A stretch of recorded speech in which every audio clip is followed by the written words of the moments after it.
Or is it only for board members that have to? I don't know, everyone. I don't know. I'll have to try that sometime. Just make sure you can get back in.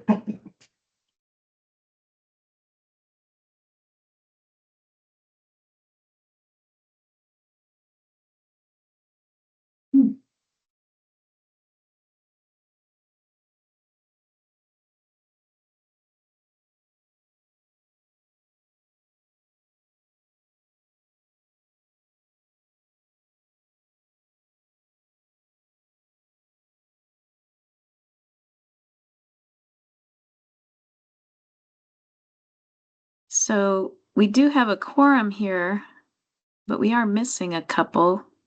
Oh wait, here's Sarah. We were expecting Alex, correct? Let's get started and hopefully Alex will join us shortly. It is Tuesday, August 18th, 2026. This is a meeting of the Land Use Review Board. I am Janet Hurley, the chair, and I will ask board members to introduce themselves. Kirsten. Kirsten Sultan, hi everyone. Brooke. Brooke Dingledine, good afternoon. Sarah. Sarah Had, hello. And Alex. Alex Weinhagen, hello. Thank you. We have some updates to the agenda today. A couple. Brooke. Make a motion to amend the agenda by adding after item D, a discussion and possible action to reopen the Lamoille Regional Planning Commission's adopted plans hearing. Okay. Thank you, Brooke. Okay, want me to stop there? Yeah, let's do them one at a time. I'll second. Thank you, Kirsten. Any discussion? Okay. All those in favor, please say aye. Aye. Aye. Hi. Aye. That was 5 ayes. That is unanimous. So we will take up the Lamoille County Regional Plan after our minutes. Is that right? Sorry, I have one screen. I have to look at the agenda. Yeah, so after item E, is that what you said, Brooke? After D. item D. D. like Okay, David? after item D. Got it. So after the minutes. Okay, and we have a second change to the agenda. Brooke?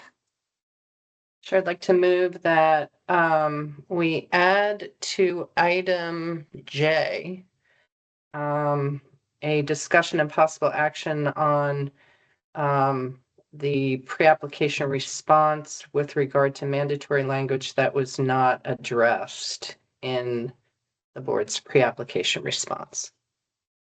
Okay. I'll second that. Thank you, Alex. Any discussion? Okay, let's vote on that one. All those in favor, please say aye. Aye. Aye. Aye. That is 5 ayes. That is unanimous. So we will take up the mandatory language piece for the NVDA plan as well after the executive session. So let's go to the opportunity for public comments on non-agenda items. Do we have any public present that would like to comment on any non-agenda items? Yes, Madam Chair, Steve Whitaker. Go ahead, Steve. Yeah. I'm speaking for myself and for a community organization, ASAP for Central Vermont.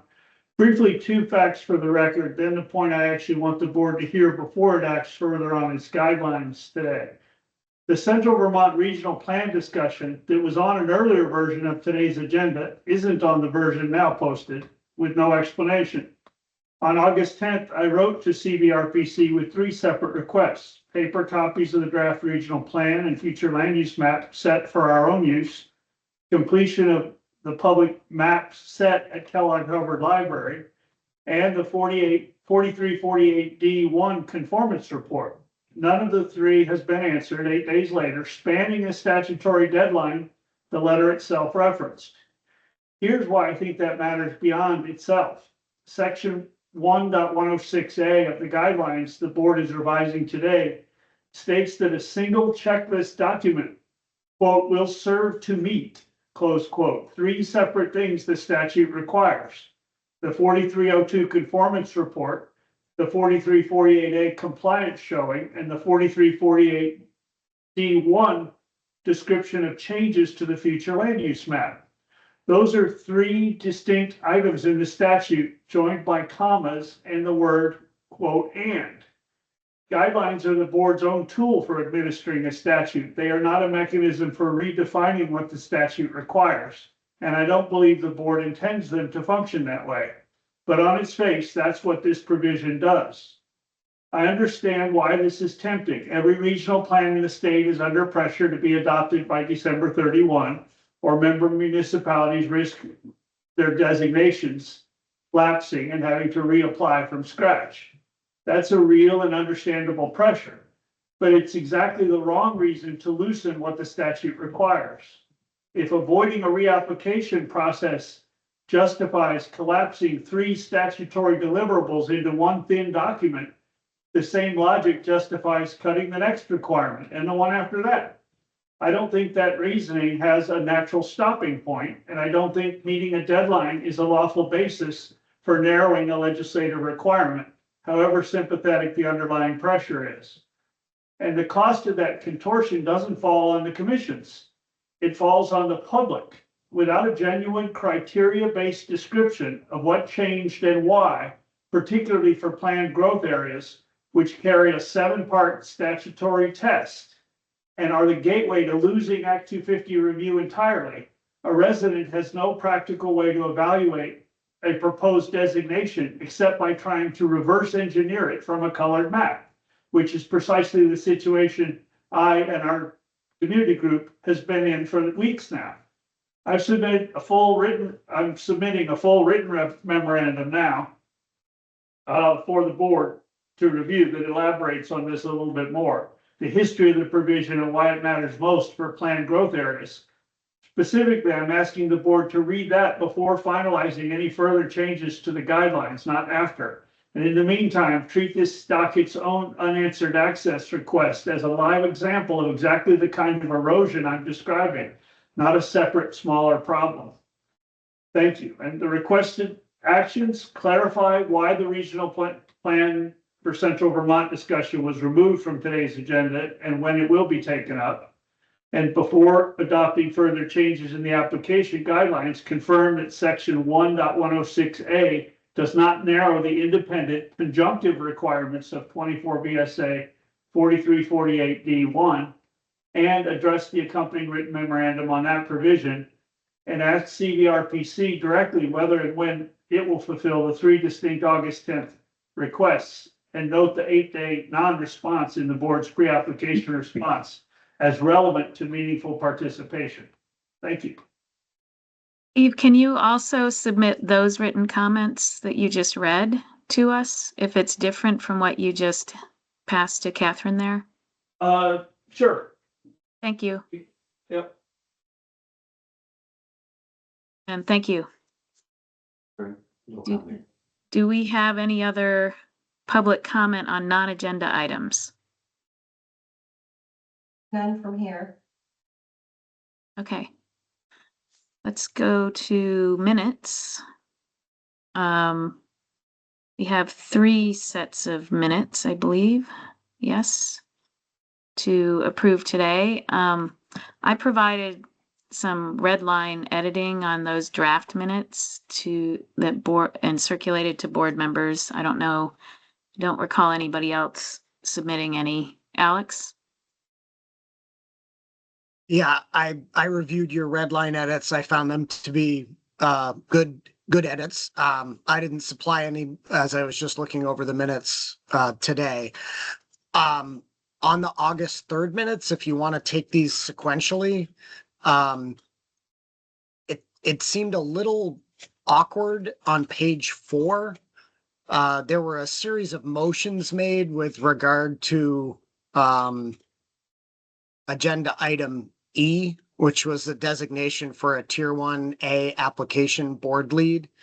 Yeah, I don't, it's fine that all those motions with no seconds are in there. That's fine. But then there's a sentence that says no votes were taken. Chair Hurley asked that Sarah Had and Kirsten Sultan work together to put the slate together and stated a motion was not needed.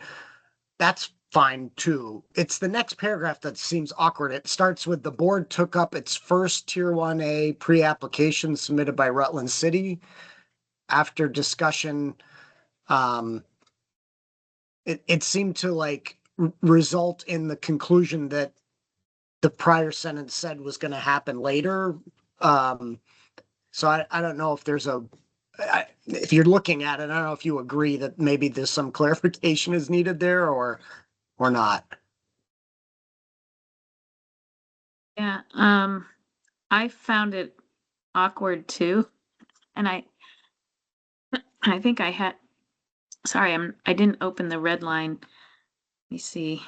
Does anyone have the red line open? I do. Yeah, I can share it if Will you that share helps. it? Yeah. Sure.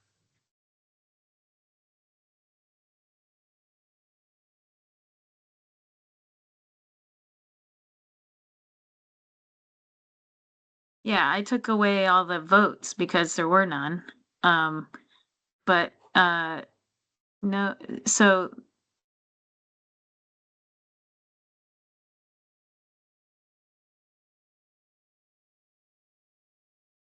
Yeah, I apologize for not having a quick suggestion on how to Yeah. revise the paragraph. That would be more efficient right now, but I just didn't. how about omitting I the couldn't. first sentence? After discussion, within 7 days of receiving a pre-application submitted by Rutland City, just adding that there. I'm deleting the first sentence about the board took up its first tier Yeah. 1A pre-application. Yeah. Yeah, that would help, I think. Maybe that's So- enough. Yeah, so eliminate the first, and are you in the Word document? I am. So since you're open, why don't you eliminate the first sentence and then add after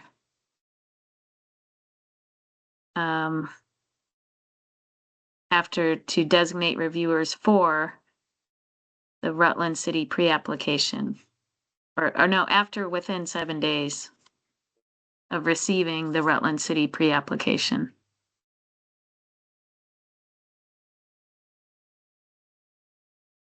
Yeah.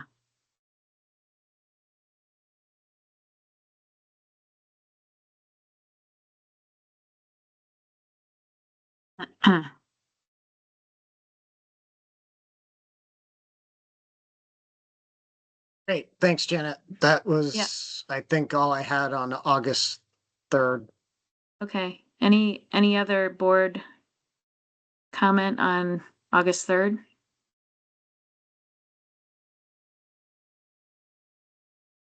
Okay. Should we try to do these all together or should we do them individually? I think because I was absent for the others, that it might make sense to do this one separately. Okay. Brooke? Yeah, I was gonna say, we have, one of them is the hearing where only 3 of us were present. Okay. So I Yeah, think so we should let's- probably do them okay. separate. Anybody make a feel like making motion. them? Okay. Yeah, I'll make a motion to approve the August 3rd meeting minutes per the draft revisions and our conversation today. Okay, thank you. Brooke? Second, Okay, thank you. Any further discussion? Okay, all those in favor, please say aye. Aye. Aye. Aye. That was 5 ayes. That is all 5 board members. Those minutes are adopted. So let's go on to the next set. Same thing. I provided some red line edits, I think, on these as well. This was August 6th. I'll make a motion to approve the August 6th minutes. As revised. Okay, thank you. Kirsten, I'll second. thank you. And all those in favor, I'm gonna ask for a roll call vote. Janet Hurley, I vote aye. Sarah, Sarah Had, I vote aye. Kirsten, Kirsten, aye. Brooke, Brooke Dingeldine, aye. Alex. Alex Weinhagen abstain as I was absent. Okay, thank you. Those are adopted. And the next set of minutes are for the August 10th meeting.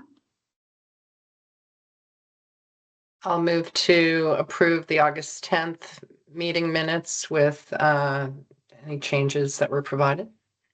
Okay, thank you, Brooke. Kirsten? I'll second. Okay, and we'll do a roll call vote on this one as well. My name is Janet Hurley. I am voting aye. Brooke? Dingeldine voting aye.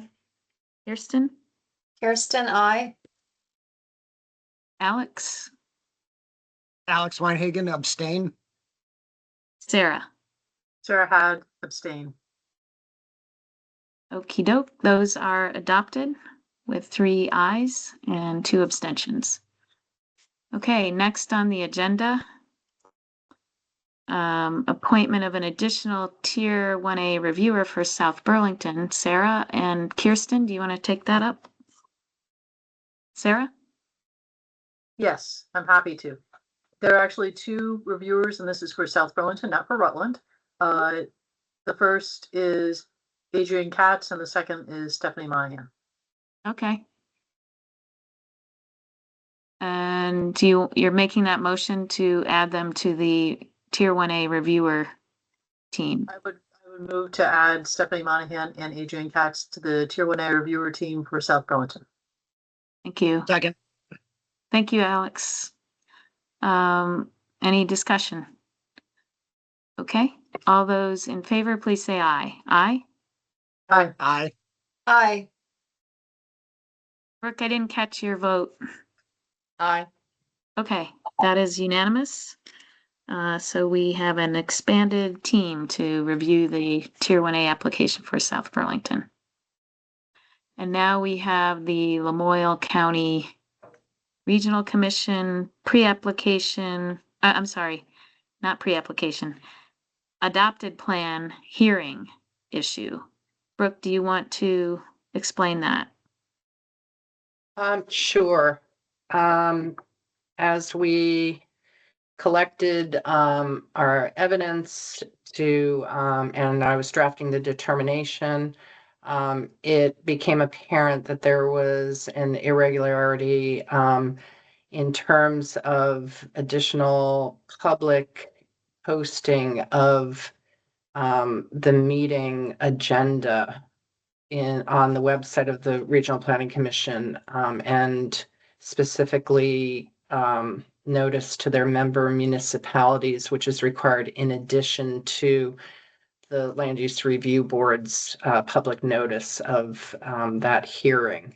So in order to cure that notice defect, I would move to reopen the hearing on the Lamoille County Regional Plan, which was adopted and submitted to us for a determination, such that an additional hearing can be held with proper notice, both by the Land Use Review Board as well as by the Regional Planning Commission. Okay, thank you. So Brooke has made a motion to reopen. Is that right, Brooke? You made the motion to reopen the Lamoille County Regional Plan hearing of their adopted plan. Kirsten? I'll second. Okay, thank you. Any discussion?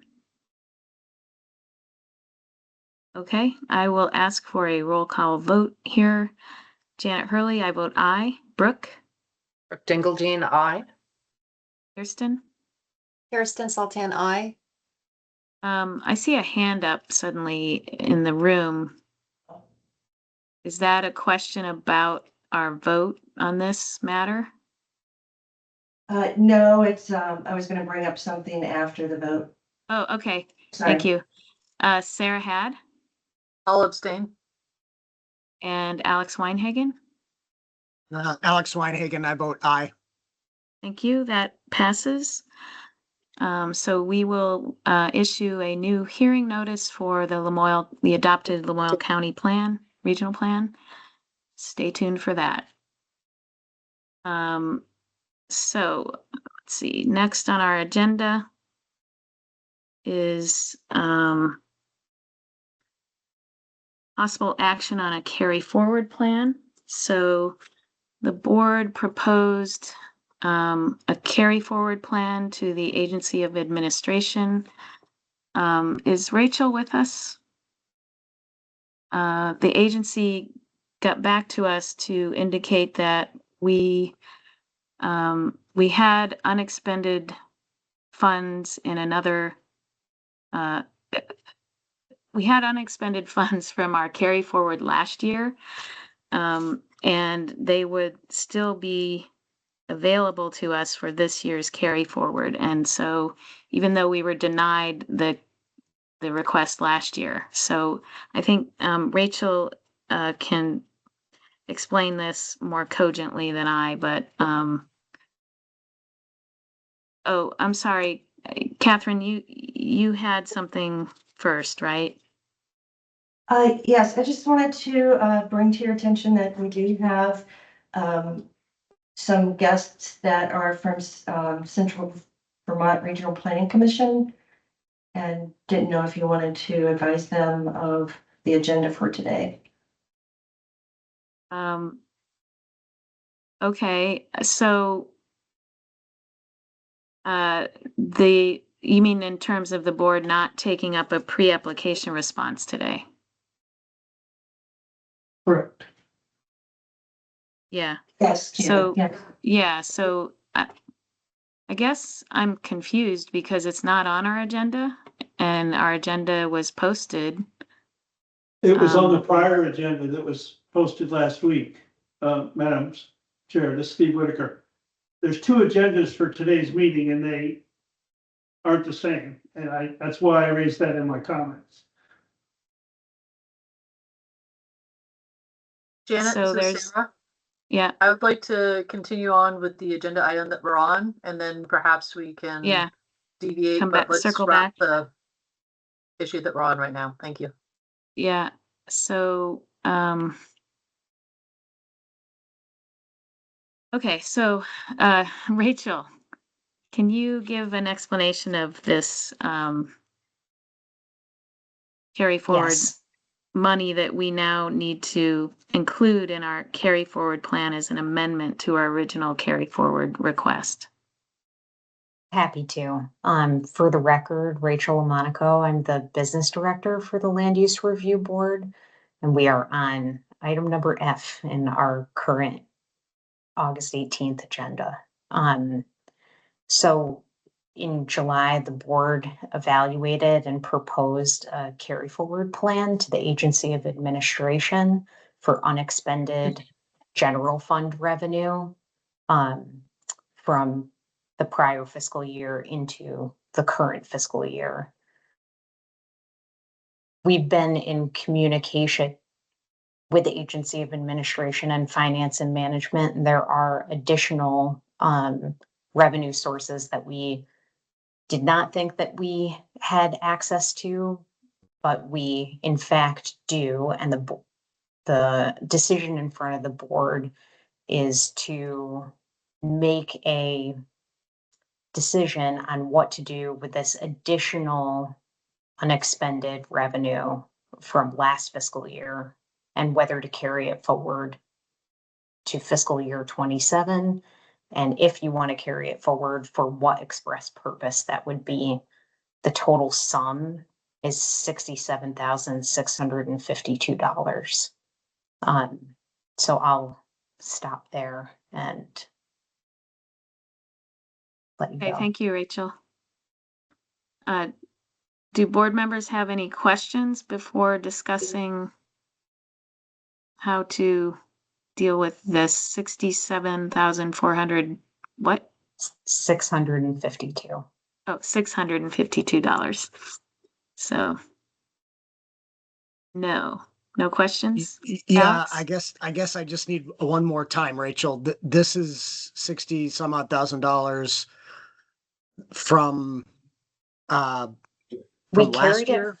Yeah, we carried this amount forward in between fiscal year 25 and 26 and allocated it to Pay Act for fiscal year 26. We did not use it for the Pay Act in fiscal year 26. And so it is possible for us to carry it forward again into fiscal year 27. That's all I needed. And interestingly, we didn't use it because we were told we were not given permit, approval for that part of our carry forward plan. Wait, So, that's confusing to me. I right, was under the that's why we impression didn't that know we had it. Okay, but it was carried forward, so we did get approval to carry it forward, and it was, and then we didn't expend it, correct? Correct. Okay. The Pay Act that happened this year, whatever was necessary for it, came from different funds, or it wasn't necessary at all. Okay.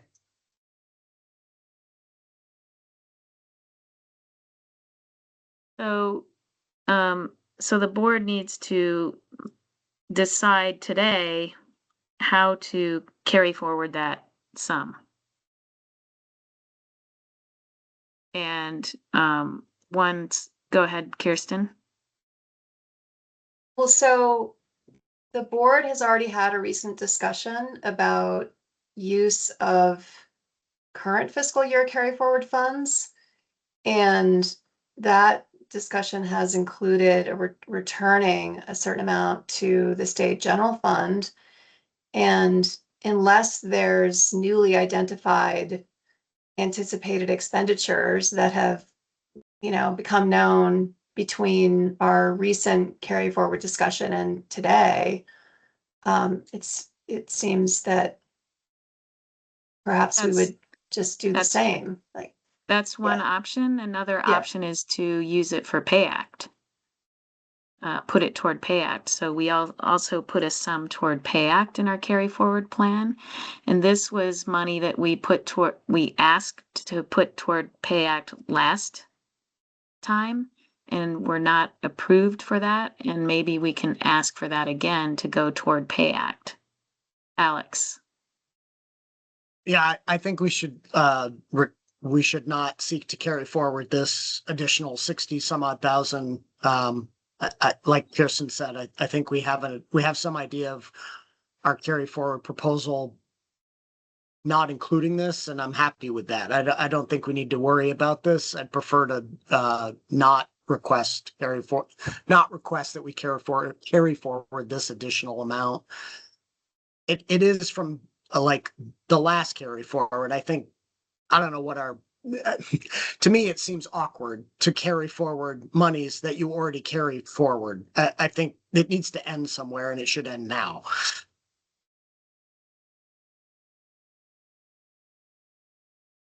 Any other discussion among the board members on this?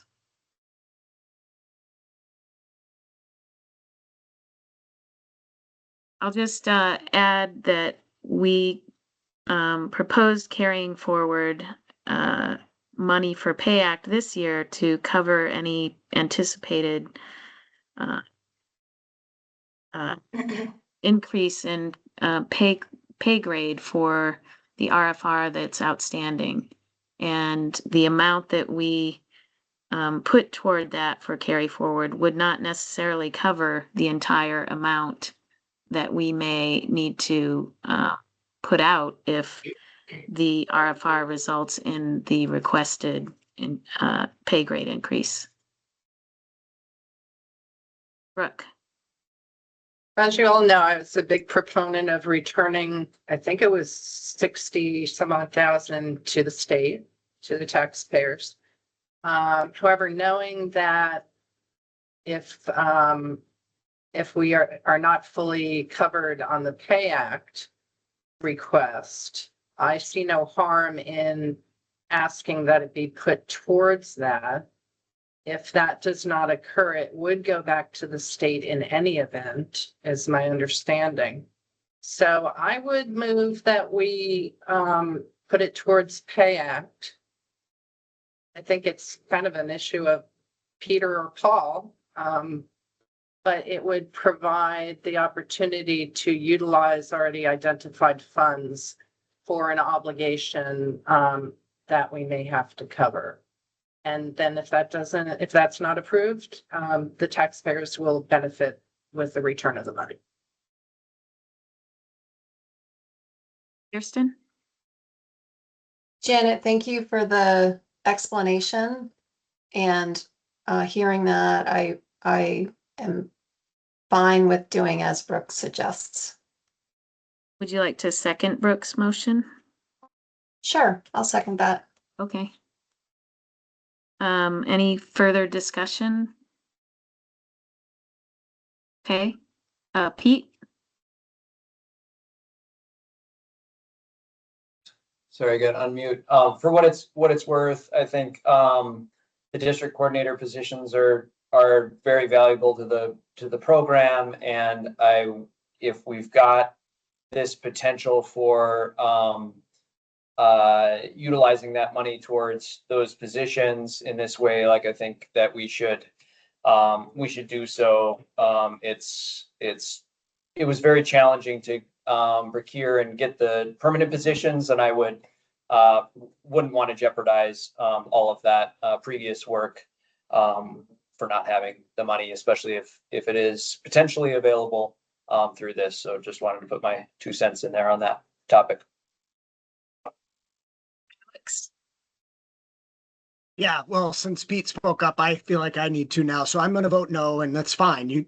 We don't have to be unanimous with all of our votes. And I just want to say I very much respect our district coordinators and understand their value, and my vote is not reflective of that. It's reflective of the fact that when we propose a specific function for a carry forward fund from one fiscal year into the next, and then do not spend it for whatever reason, my feeling is that it should revert.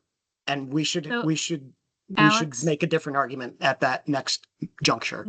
We were not approved to spend it. We were not allowed to spend it. That's why we didn't know that we had it as part of this year's carry forward. So I don't know if that makes a difference to you, but they denied our request to put that toward Pay Act last year. Okay, understood. Doesn't change my calculus, but Okay. I just Okay. wanted to provide some explanation. Okay. That's all. Sarah? Well, I just want to offer an offset to, I think, Alex's concern, and absolutely valid. However, if we had known about this prior to the request for carry forward from last year, that will have altered. And so I think this gets into that sort of bigger picture, and we've talked about trying to settle ourselves so we have a better overview of finances in general, because I hear you, Alex, you probably would have made a different choice on the carry forward from this year if you had known about the access to the carry forward from last year. And the end result could be the same, but I agree, old money I think should be dispensed with before new money, just better financial ways of operating. So I'm fine with asking for a carry forward for this year, because I think we did propose a modest carry forward from the most previous year to try and accomplish some of our goals and to protect the state from a larger liability of potentially an unfunded requirement. So I think for those reasons, I'm fine with carry forward on all fronts, just because it would be a liability that could come down that we'd have to find another way to pay for. And this helps us get there. Worst case scenario is it all does get returned to the state and used for other purposes as needed. So Okay, any further discussion before voting? Brooks' motion, seconded by Kirsten. Okay, I will vote aye. Janet Hurley, aye. Sarah, Sarah had, aye. Brooke, Brooke Tingleden, aye. Kirsten, Kirsten Sultan, I. and Alex. Alex Weinhagen, nay. Great, thank you. That motion passes. So we will amend our carry forward plan to explicitly put that unexpended carry forward from last year toward Pay Act for this year. Thank you, Rachel. Okay. Next item on the agenda is an accessory on-farm business study discussion. Do we want to go back to this confusion about the Central Vermont Regional Planning Commission pre-application? Sarah? Just as a point of order, do we need to amend the agenda to discuss the agenda, or how would you like to go about discussing agenda and what's on and not on it? Maybe that's just a clarification that you as I think chair can it's make just for a us. clarification about why our agenda looks like it looks. And so I think it's okay. You know, we asked for public comment on non-agenda items. This is sort of tangentially part of that. I think we're okay to take it up. Yeah, But if Janet, you- I would just note that the order that you said is a little off. The next item on our agenda, I believe, is G, and that's the discussion sorry. on mandatory Yep. provisions in regional plans. Yes, But yeah, you are I'm correct. I'm happy to have us clarify the question about Central Vermont either being on a prior version of an agenda and not on this one. Happy to have anybody speak to that if necessary. Does anybody have clarity about why that was? Because I do not. Kirsten? Yeah, I do not. I wasn't aware that we had apparently perhaps two versions of the agenda posted. So I didn't understand that we ever had the Central Vermont plan on an agenda, like a final. Yeah, Agenda. not on our Yeah. final agenda for today. Yeah. So I don't know if What maybe happened? another agenda accidentally got posted for a time. But Sarah, are you aware of any reason why Central Vermont may have appeared on a posted agenda? So, I'm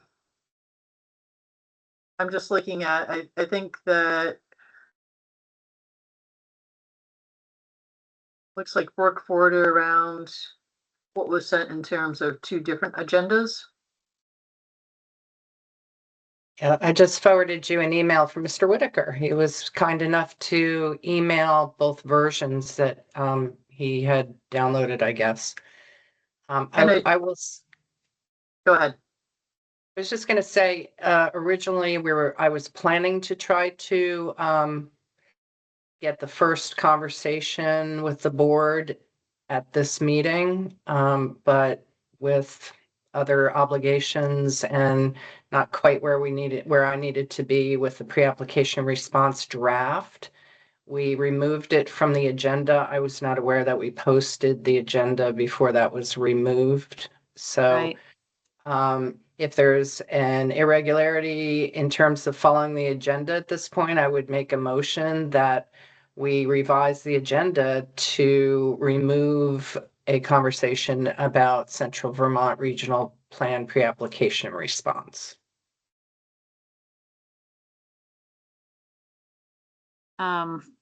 if that's necessary. Or to, yeah, I mean, I guess, uh, I don't think that's necessary. I think the Yeah. agenda is as it exists on our website now. It's the only agenda I was aware of as one board member. And I think the best we can do is say apologies. If someone saw a version of the agenda that had Central Vermont on it, that was then subsequently replaced with a revised agenda that no longer had it on it. But it's not on it now, so I think we can proceed. But that's just my take. yeah, and we can, be careful not to be posting draft agendas too. So, Well, I think just to speak to that too is we might want to clarify some of the language that we have on our website saying that we sometimes post agendas well in advance. If you go on there, there's the pre-application meeting notice for Tier 1A for Rutland, which is next week. And so that's already up. But we can revise agendas 48 hours beforehand on the website. And so please check back. So absolutely, I think that's a good lesson learned for us is that we might want to change some of the language that we have on our landing page for agendas, just saying these are our best, but the final agendas will be posted within 48 hours. Please check back in or something of that nature. Unless we want to go to some sort of labeling things as being draft. However, that does not necessarily seem necessary. right.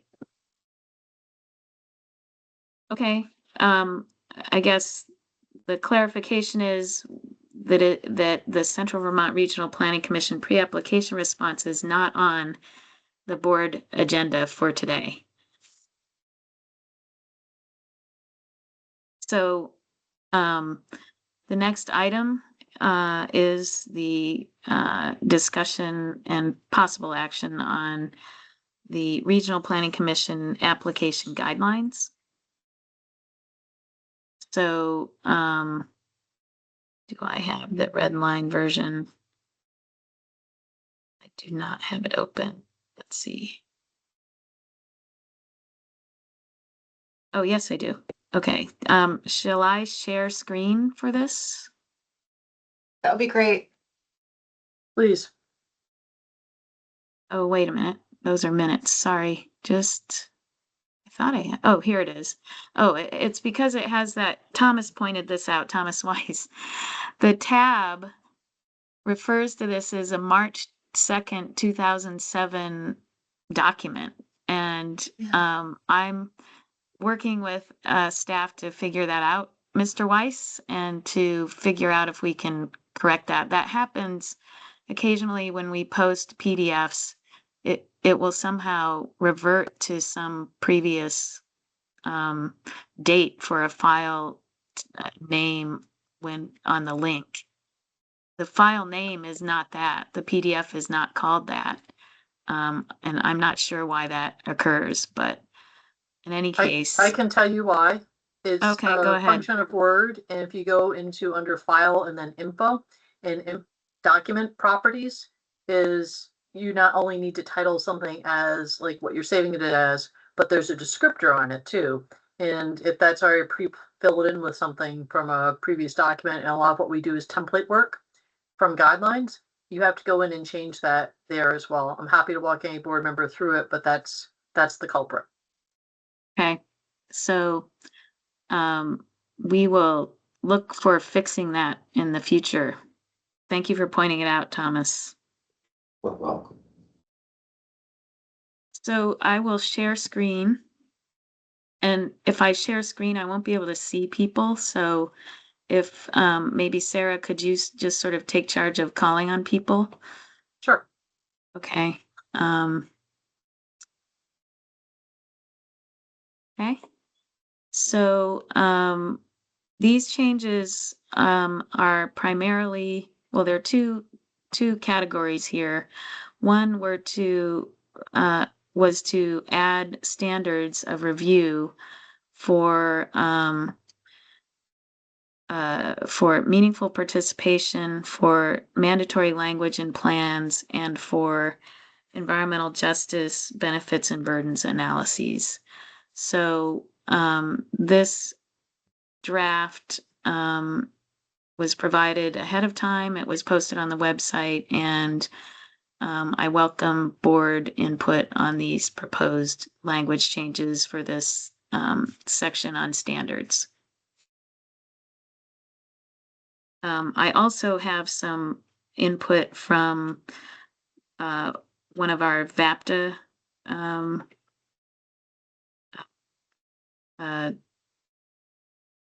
partners, for lack of a better word, that I would like to share during this conversation. But let's hear from board members first. Alex?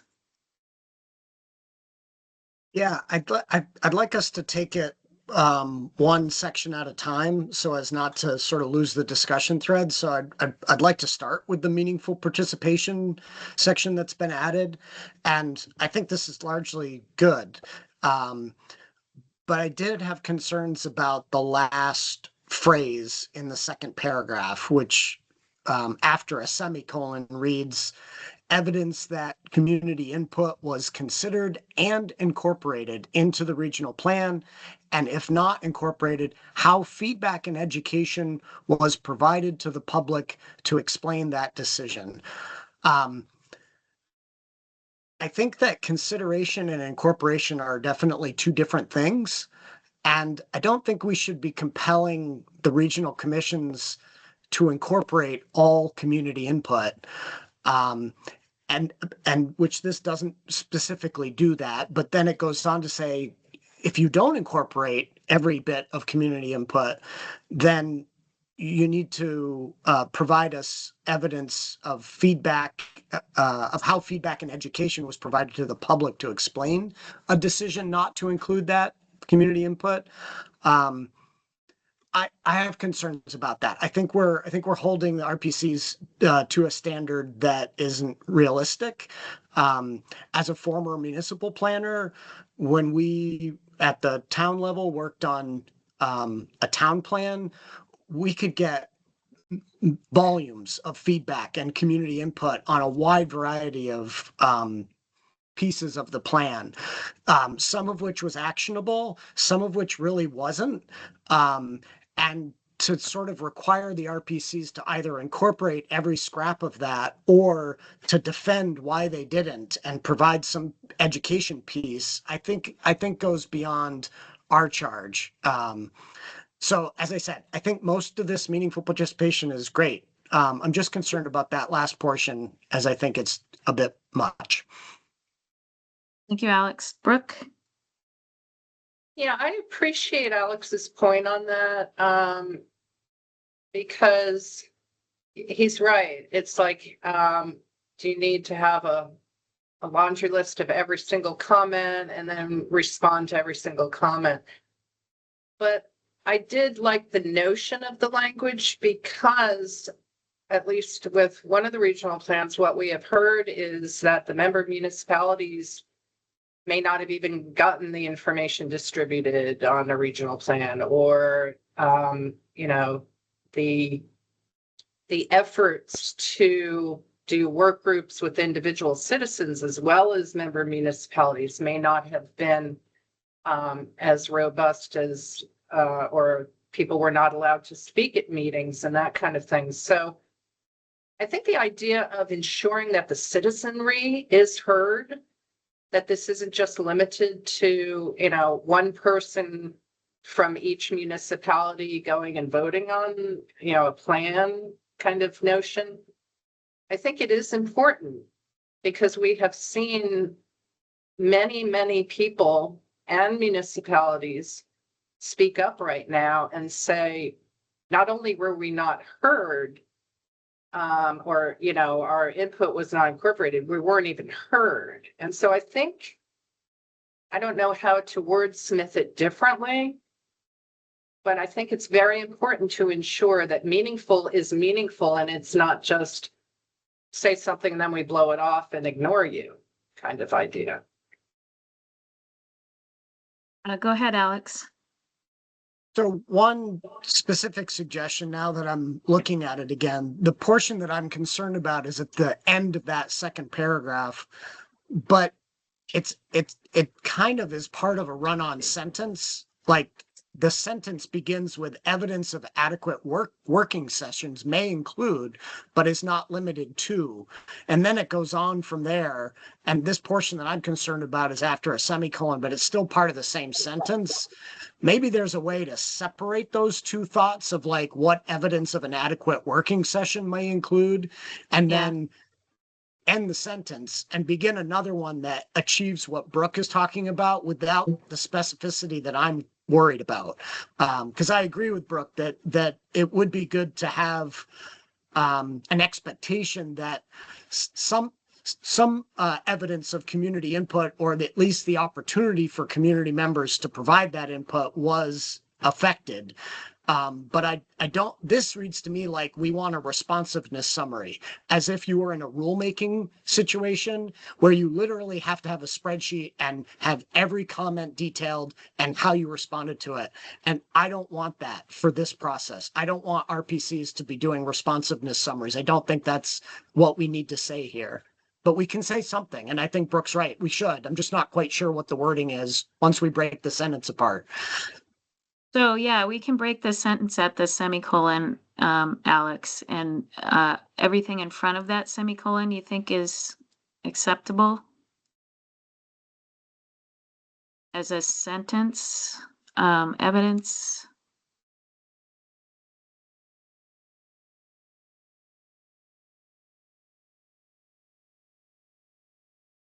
Yeah, I think everything before the semicolon Okay. is fine. Okay, so we'll rework that and put this back on next week's agenda. But let's continue. Any further discussion on that point? Board members feel good with that approach? Okay. Any further discussion on meaningful participation as drafted, standards as drafted?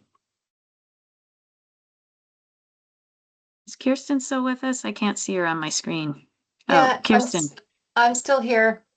I was just gonna say that although I agree this doesn't necessarily warrant, a detailed comment by comment responsiveness summary of the type that occurs in formal rulemaking, but I do think that the RPC should, as suggested here, document the community input, how it was considered, and at least, substantive content that was not incorporated and why. So I think something between doing, every single individualized comment and providing a much more cursory explanation.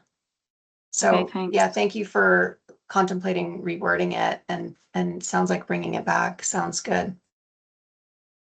Sarah?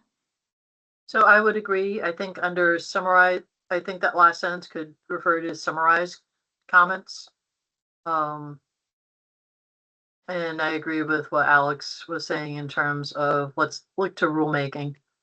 I do have something before you scroll past environmental benefits and burdens. Go ahead. Well, it's in environmental benefits and burdens. Are we okay. ready for that? Oh, okay. Are we good with meaningful participation? Yes. Yes. Okay. Environmental benefits and burdens. So that last portion where you say that census block data is unreliable, I believe I know what you're trying to get at with that, which is the sample size. And instead of saying if the census block data is unreliable, what I would ask for is consideration of language.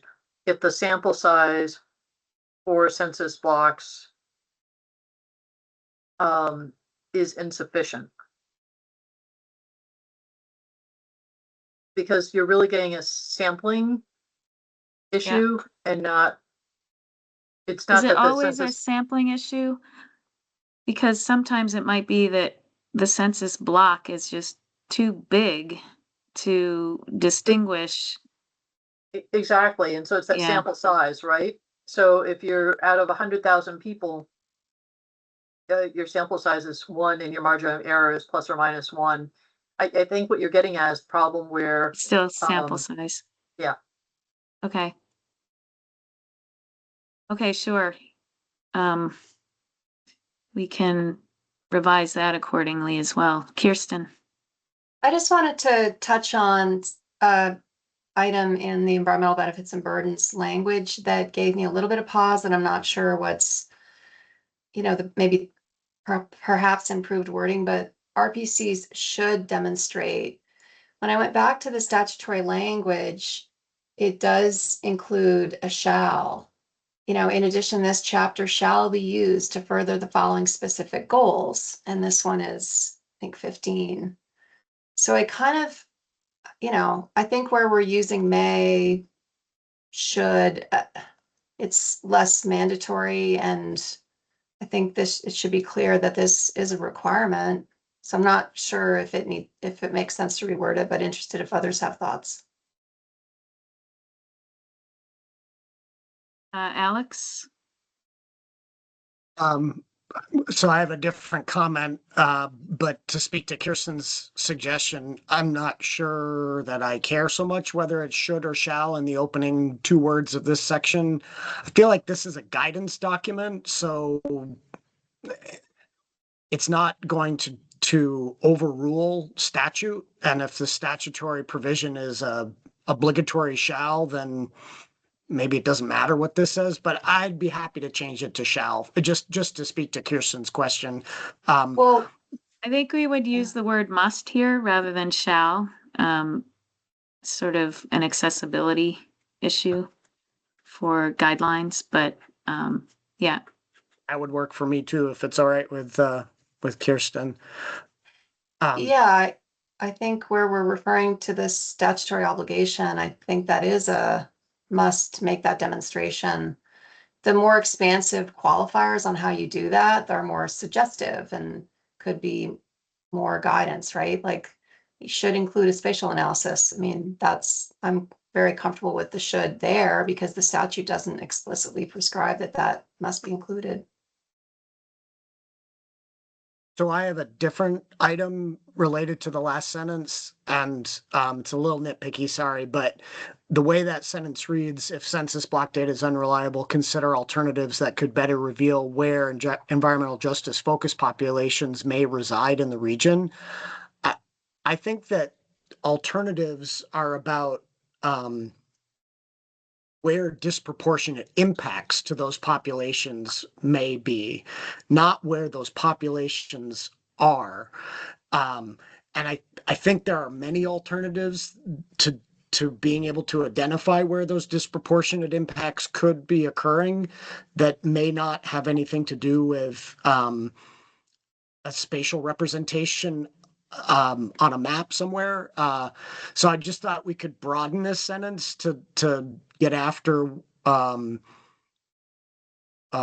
alternatives that could better reveal where disproportionate impacts to environmental justice focused populations may be. That's a good way to put it, but I do want to point out that the statute requires that environmental justice focused populations be identified geographically. Don't think it's the Regional Planning Commission's job to do so, right? Isn't it their job to acknowledge that those populations exist, that statute defines what they are, and maybe the RPC goes a bit beyond that, and that isn't the mapping of that part of the responsibility of the Agency of Natural Resources, and we are all waiting for the better mapping of that to happen? Yes and yes. I mean, the RPCs are supposed to identify where they have environmental justice focused populations, and since they do not have that map from ANR yet, they do not have that mapping tool yet.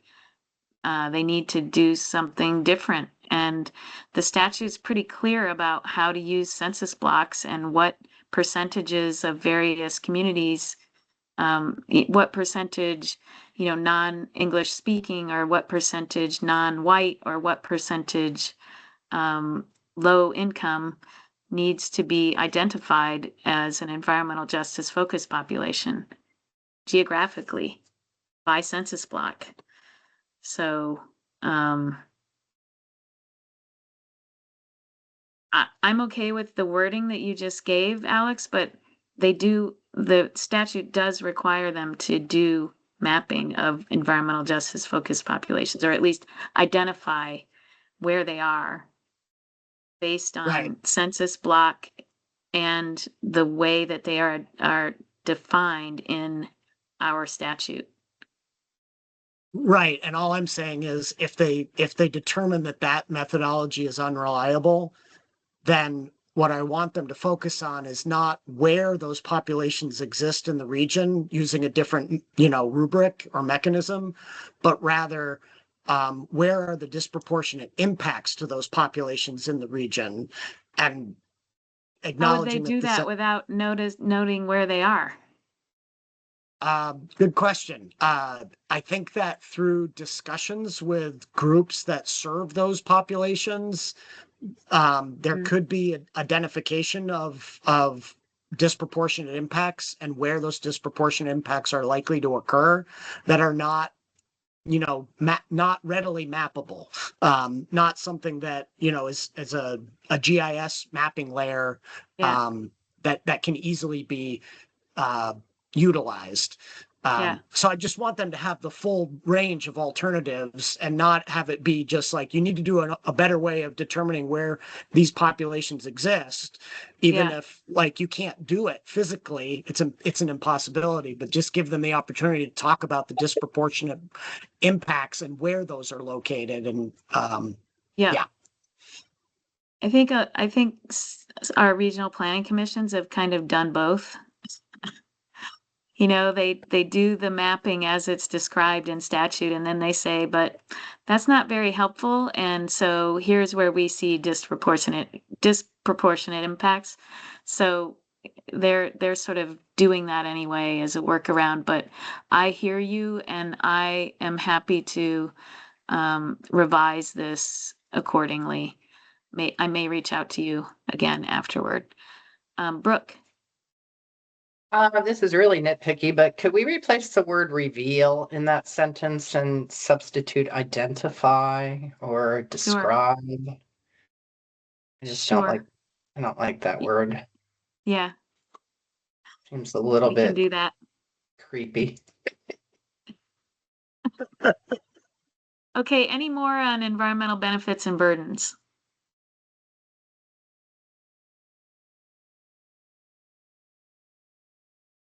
Okay, I'm not seeing anybody step up here, so.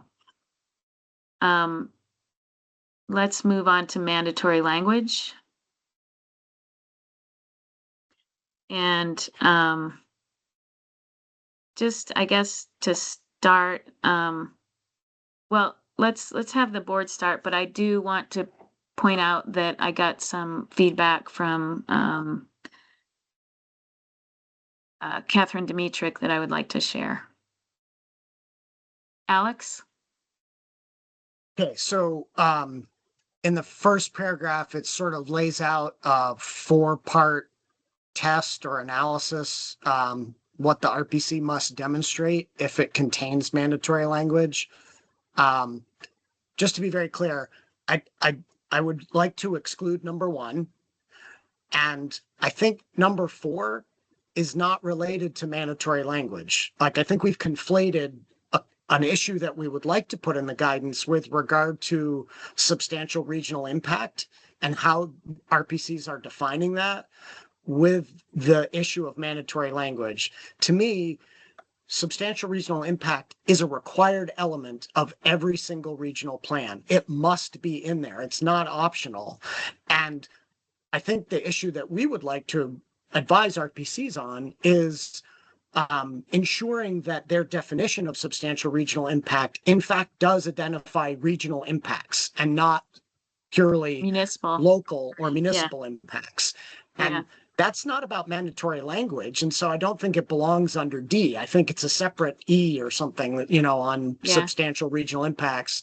So I would like to remove 4 from this section entirely and have a new section that just in simple terms states, make sure your substantial regional impact definition, is in fact identifying regional impacts and not local impacts. And we could say more, but those are my two suggestions right off the top. Thank you. Brooke?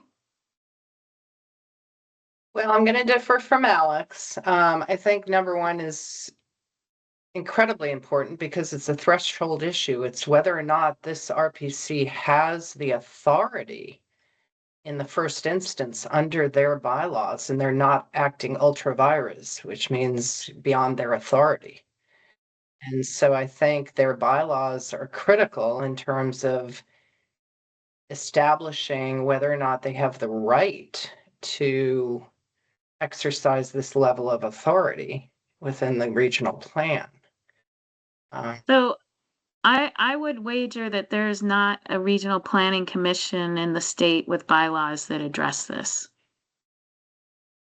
I would make that same wager, and I think our discussion or my thoughts on this before have been that there's no question that mandatory provisions in a regional plan are lawful, in my mind. Right.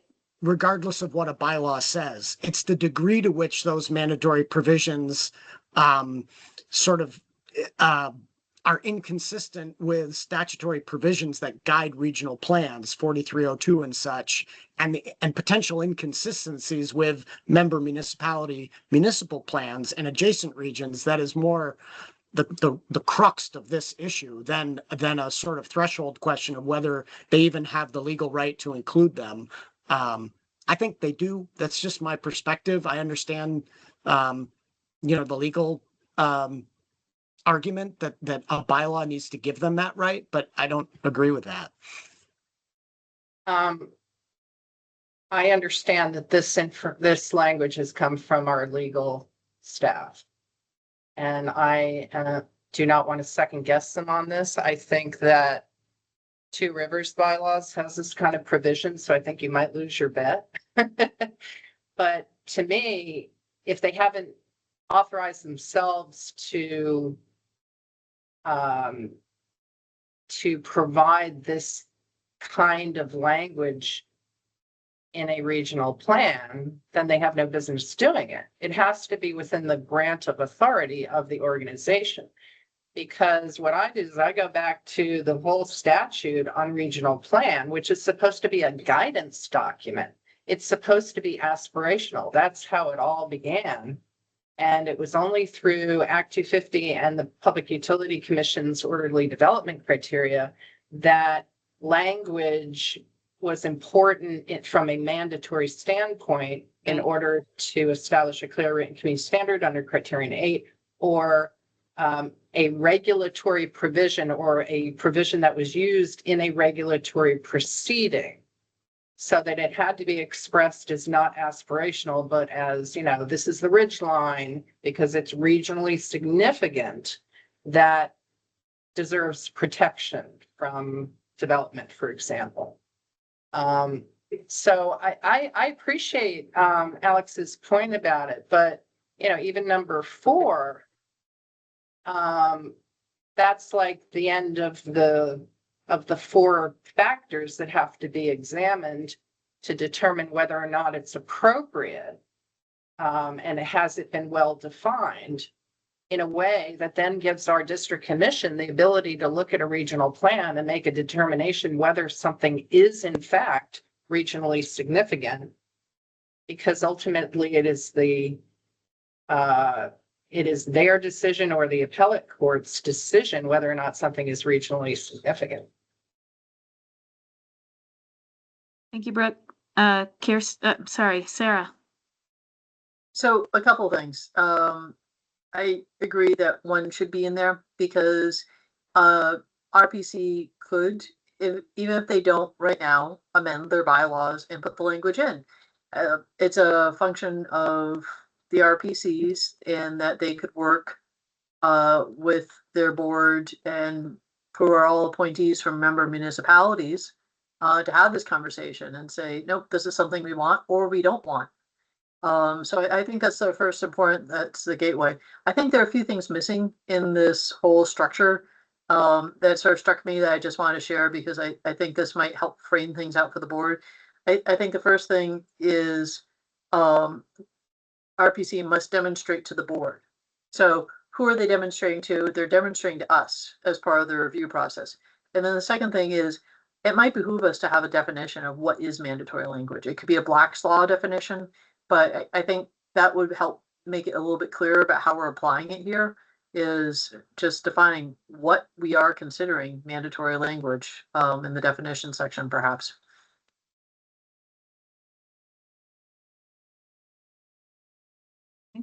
Um,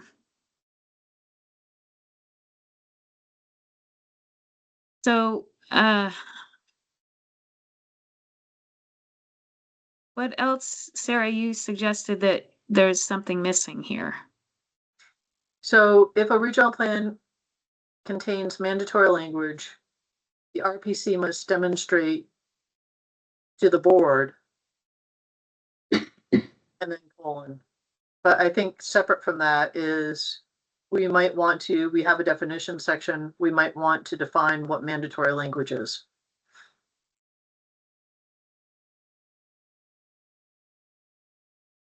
Isn't that defined in other places, case law on this, or? That's what I was saying is, there's a Black's Law definition. But I think we could craft, a definition that's more suited to the actual circumstances here. I believe what we're attempting to do is when, an RPC has shalls, musts, those sort of, declaratory statements, compelling, but I think we can create a definition that's more specific and applicable. Because here we're saying these are the cases where we're going to look at, but we sort of dance around it, and I didn't find the second and third paragraph. I tried to reword and make clearer, but it's just I was at a loss on that. Okay. So you're saying in that first sentence before the colon to say must demonstrate to the board. Yes. Okay, got you. Okay, Alex? So I'm gonna yield to Kirsten because she hasn't had a chance to talk yet, and I'll put my hand back up after she has a chance to talk. Okay. Go ahead, Kirsten. So I'm comfortable with the general framework here and the 4 elements as outlined in the first paragraph, but I think the wording is a little unclear in that it's just saying that the RPC is to demonstrate, if these various things are met. And I think it should be reworded everywhere where it says whether, it should say that. The RPC must demonstrate 1, that the Got you. bylaws, 2, that the language, blah, blah, blah. Got you.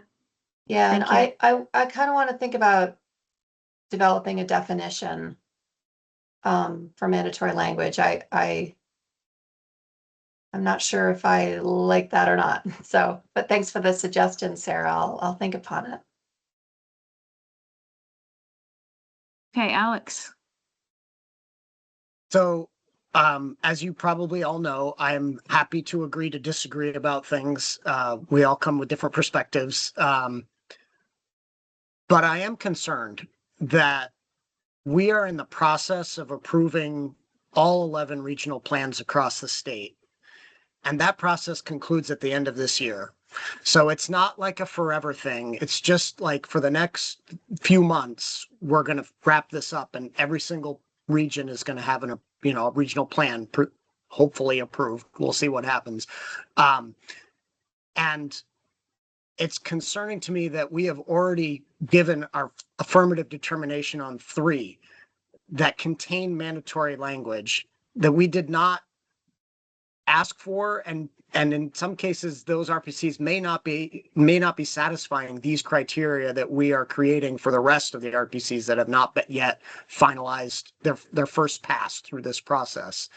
I'm thinking particularly about Chittenden County, where I reside, because that regional plan has had mandatory language for a very long time with regard to the siting of renewable energy installations, to help guide the Public Utility Commission in their review of that.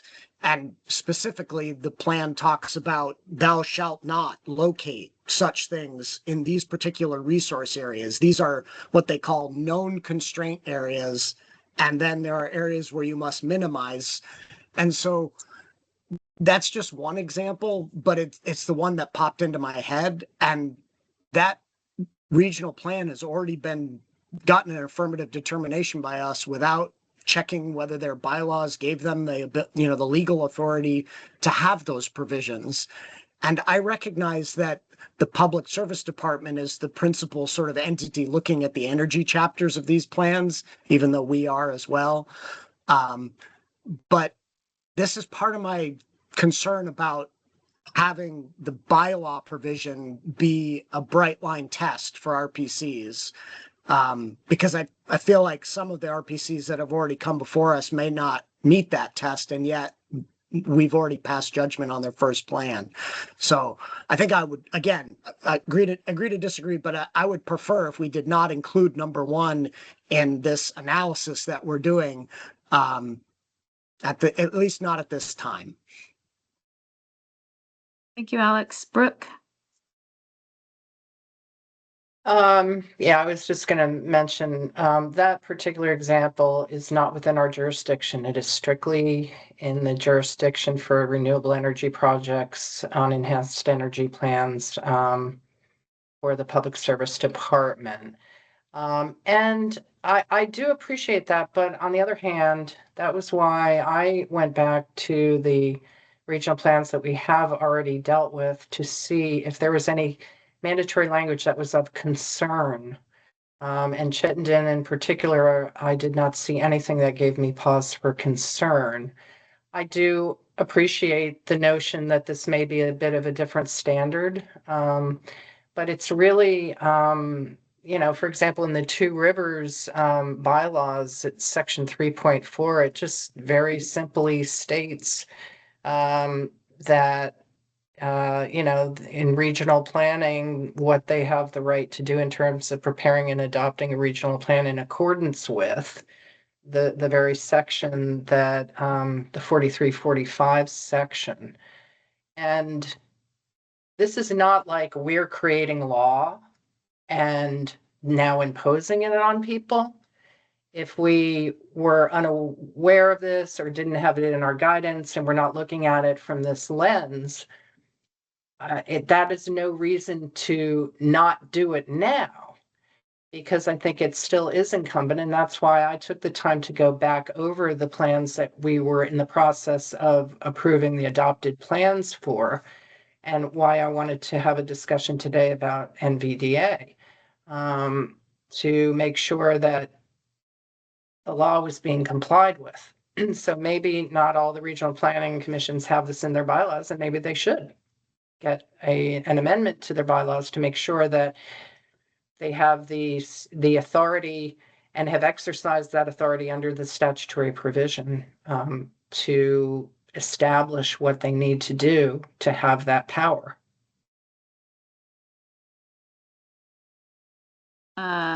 There was another hand up, but I don't see it now. I had a hand up, Janet, but Okay. Brooke just said it better, so I don't need to add to it. What, and so you're agreeing with the idea that it's okay to put these standards in place now, even though we have approved 3 regional plans already?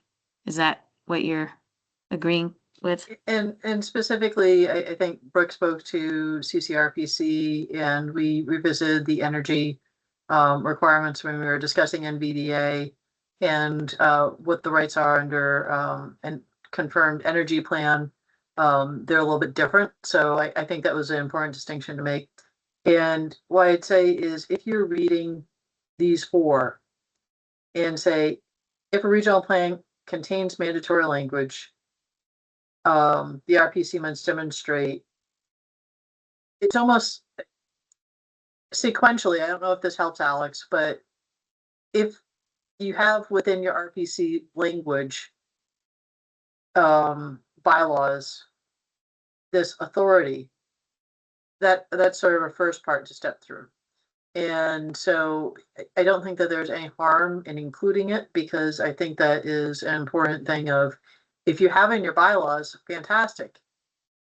If you don't, we need to be a little bit more, I think we can flesh out some more within this. But I think it's important to incorporate and recognize that there might be, and there are RPCs with this mandatory language in their bylaws. I don't know if it would help, as I'm thinking out loud here, to try and get at Alex's concern with subsequent paragraph language. So can I just ask, Brooke, you just referred to the Two Rivers bylaws as referencing the exercise of authority pursuant to 24 VSA 4345, correct? Yes. Is that all that we're looking for here? Are we looking for some mandatory language provision in particular in the bylaws? Yeah, it's 4345 talks about the optional powers and duties Right. of a regional planning commission. Whereas 4345A talks about the duties, that are Right. mandatory. And so it literally, they have two sentences, and the second sentence says to undertake other activities or duties as required by state or federal law, including but not limited to those outlined in 24 VSA, section 4345, 4345A, and 4350. So Right. So it's not having a bylaw that says our regional plan can have mandatory policy in it. Right. Okay. Exactly. So It's a very and general that's statement. right. And so I'm okay with that, but I was right there with you, Alex, on removing that from this list. And until I understood that this wasn't requiring that the bylaws actually have a statement about whether or not they should be using mandatory language in their plans. It's a statement that they are authorizing, they are exercising their authority pursuant to statute. That's what this number 1 is asking for. Or that's what I was finally convinced of, and that it wasn't asking that they have bylaws that specifically address mandatory language in their plan. Does that make Can I any s- respond before you move on Yes. to the next hand? So my understanding of the legal analysis of why 4345 is the place where the ability to have mandatory provisions rests is that it's 4345-17, which is to perform such other acts and functions as it may deem necessary to fulfill the duties and obligations. I don't think simply referring to 4345 implies that the regional commission has thoughtfully decided to have mandatory provisions in their plan. Right. At least that's my recollection of the legal analysis that we were provided with, that it really rests on a catch-all portion of 4345. And I guess what I want to say is I think this needs more discussion. Maybe the four of you don't think so, and that's fine. We can move, we can move forward. But I feel like this needs more discussion, and I'm still not convinced that that there's a requirement that it be in the bylaws of the RPC in order for them to have mandatory provisions, or that the provision in the Two Rivers one that Brooke has cited twice now is actually sufficient to address the concern that we're even talking about under analysis item number 1. So, yeah, I'd prefer if we could acknowledge that this needs more discussion on the part of the board and a bit more work, and then do that at a later time. Thank you. I see a hand up and all I see for identifying characteristic is N. Ah, Neil. You're muted, Neil. Sorry. I think everything Alex just said makes perfect sense. I would draw the opposite conclusion that I still want section 1 because I think it at least gives boards and municipalities and the public a chance to have these conversations with their RPCs rather than it being a default. But everything that Alex raised, which is there's a general catch-all which doesn't actually elucidate that issue of mandatory language in a way that would be understandable or gettable necessarily for the communities that would contribute input. So anyway, I would echo Alex's point that probably more discussion would be worthwhile here. But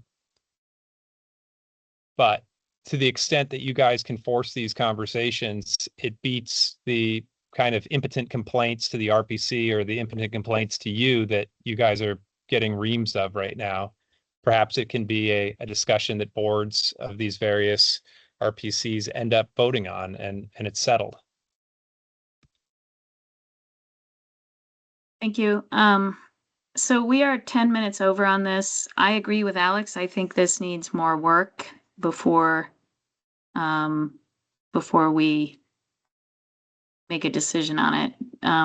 Are there other board members who feel ready to make a motion? I don't think so. Based on, input on all 3 of these sections, these proposed sections, right? So let's do more work on this and we'll have it come back to us. Sarah? You had mentioned that you had comments that were received. Do you feel that it's appropriate to share those comments now? Yes, I do. Hold on just a moment. Let's see. So,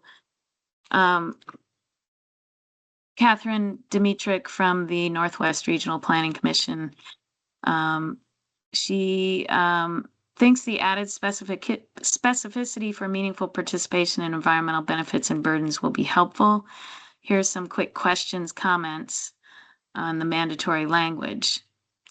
Whether the RPC's bylaws and charter, though that and charter was crossed out, authorize the exercise of authority pursuant to 4345.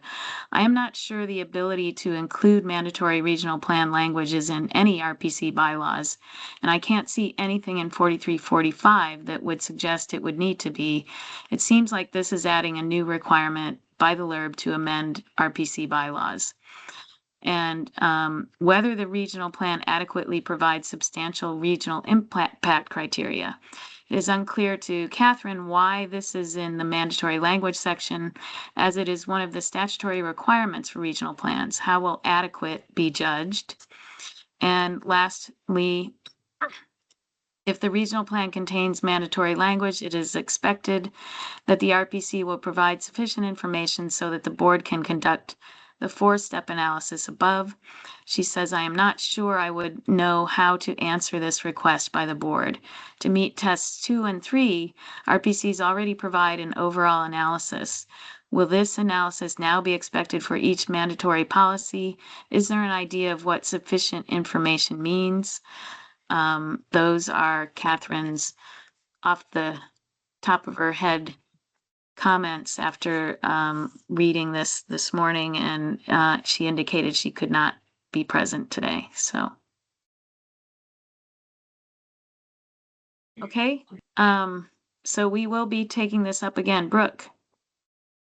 Yeah, I agree. If we could table this for now, I'd like to have understand our lawyer's position a little bit better. And then I did have some other changes or just corrections, not to these specific sections, but just some wording later on in the document that I would like to provide, so that when we take this up again, we can have those, red line Oh. strikeouts as well. Yeah, and that's a good point, Brooke. The other sections were clarifying where findings would be required.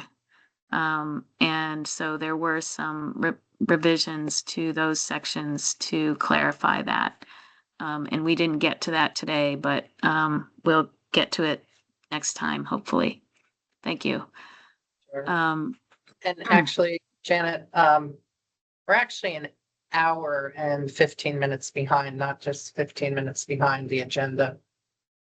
we are, 2:30 we right are. now. Right, so we're on item, we're finishing item G, which was 115 to 145.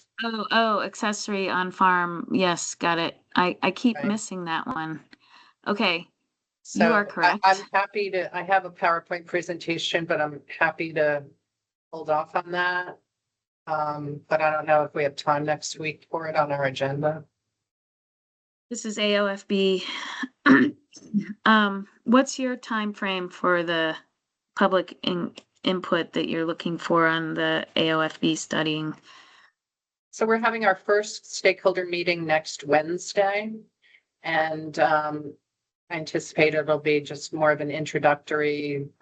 This is how the law has morphed over, the last session. And so happy to go over it, but if we're short on time, I think Alex had suggested maybe in early September that the board take up the matter, but it's totally up to pleasure of the board.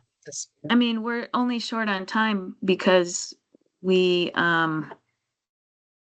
we were anticipating adjourning this particular meeting at 2:50, but we usually go till 4.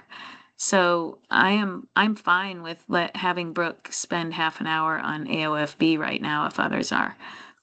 Sarah? I would be too. As a matter of fact, I appreciate it because this is important. This is something that we're moving forward on. I think with some of these different studies in the past, the board hasn't engaged as fully at the start. And so I appreciate Brooke developing the PowerPoint, bringing that to us today and us allotting time to it. So I would like to, if at all possible, here today, and I agree we can go late. Yeah, thank you.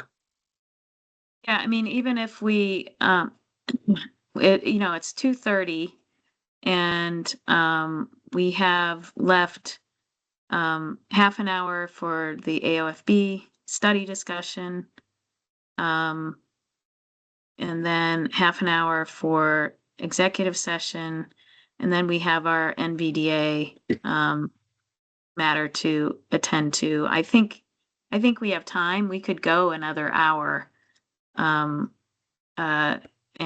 some, so without going past our usual end time. Alex? Yeah, so I agree with Sarah and Brooke. I would like to hear Brooke's presentation, have some discussion. However, we added something very substantive to the agenda with regard to the Northeastern Vermont Development Association's plan.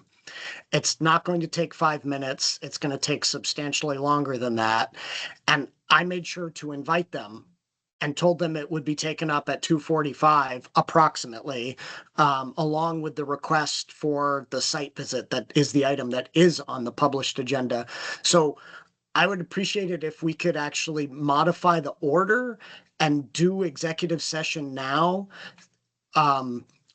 or just switch things around so that we can try to get to the NVDA discussion closer to 2:45 or slightly thereafter, rather than, an hour after we had planned. I know that Liam is here from NVDA. I'm not sure if his boss, David Snedeker, is also going to attend. I spoke to both of them by phone. He's on He's too. here. They're both here. Okay, I'm sorry, David, I missed you. So that's my pitch is like, I would like to keep NVDA and close to the 2:45 slot rather than, putting that off until 3:30 or so. Sarah, your hand was up. I don't want to change the order with executive session. I think we could communicate out to the NVDA attendees when we're likely to come back. However, I think I'd like to proceed with the agenda as written. Liam, I think that was you, L, with your hand up. Do you have anything to add to this before we decide whether or not to change our agenda a little bit? Oh, I was just raising my hand to indicate that I'm here and available Oh, right now. okay. Okay. That's all. Yeah, so I'm Sarah, a- would it be acceptable simply to do the accessory on-farm business as the last agenda item instead of next? That would save us some time. We could go into executive session right now and then get to think- NVDA as we come out. I don't want to discount. I think we could have people here that might be also interested in the accessory on the farm business discussion. So I feel like if we put that at the end, we do that at a disservice. So, whereas we know the people that are here from NVDA, we can tell them, we can let them know a better time if we want to just ballpark it and say we're running an hour behind schedule. We'll message you when we come back out of executive session for this discussion item. I think that can be more easily handled. Let's leave the agenda the way it is and plow forward. Brooke? I was just gonna say, I'm sure Neil is here for AOFB. Would he have an objection?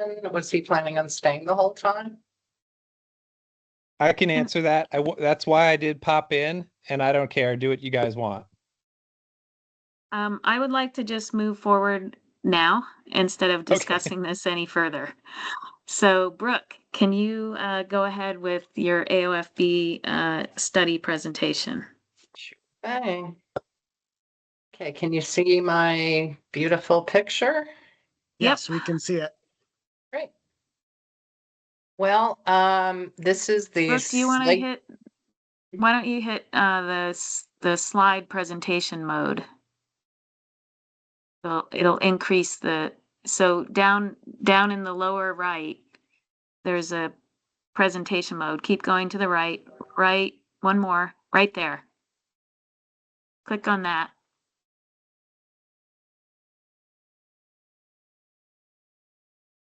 There we go. Is that good? Yeah, thanks. Okay, great. Alrighty, so this is our summer fall study. We have a statutory requirement that came out of Act 152, which was the S325 bill that was signed by the governor. And in section 11 of the bill or the act, it requires the Land Use Review Board to deliver a report that collects data and analyzes whether and how Act 250 jurisdiction over commercial activities on farms should be revised, including accessory on farm businesses. And our due date is November 15th, which is actually a Sunday. So it's actually the 16th. Hopefully we'll have it to them before that. And it specifically indicates that the board shall engage relevant stakeholders as part of the development of the report. So what I'd like to do is look at the changes that Act 152 made to 10 VSA 6081, which is the provision of the Act 250 statute that indicates when permits are required or if there are exemptions to needing to get permits. And in subsection T, like Thomas, the only changes that we have in T1 and T2, it is the exact same language that existed prior to last session's changes, but The only difference was that they have now been put in, that we've had numbers put in to organize the information a little bit easier and better to read. So numbers 1 and 2 were existing language that has not been altered. But just to go through this quickly, there's no permit or permit amendment required for the construction of improvements for an accessory on farm business. And then we get to a divergence. One is under for the storage or sale of qualifying products or the other eligible enumerated products. And then number 2 is no permits required for construction of improvements for the preparation or processing of qualifying products, provided that more than 50% of the total annual sales of the prepared or processed qualifying products come from products produced on the farm where the business is located. Whoops. Oh gosh. Okay. So the definition of qualifying products is these different items. It's agricultural, horticultural, viticultural, or dairy commodity, maple syrup, livestock, fish, product of bees, poultry, etc. So it's the farm commodities that are produced. Then they have the enumerated products, which are regarding the storage, preparation, processing, and sale of qualifying products, provided that the qualifying products are produced on a farm, meaning not necessarily the farm that is the accessory on farm business farm. And the sale of products that name, describe, or whoops, sorry about that. What did I just do? Sorry about that. Pick it up here. The sale of products that name, describe, or promote the farm or accessory on farm business, including merchandise or apparel that features the farm or the accessory on farm business, or the sale of bread or baked goods.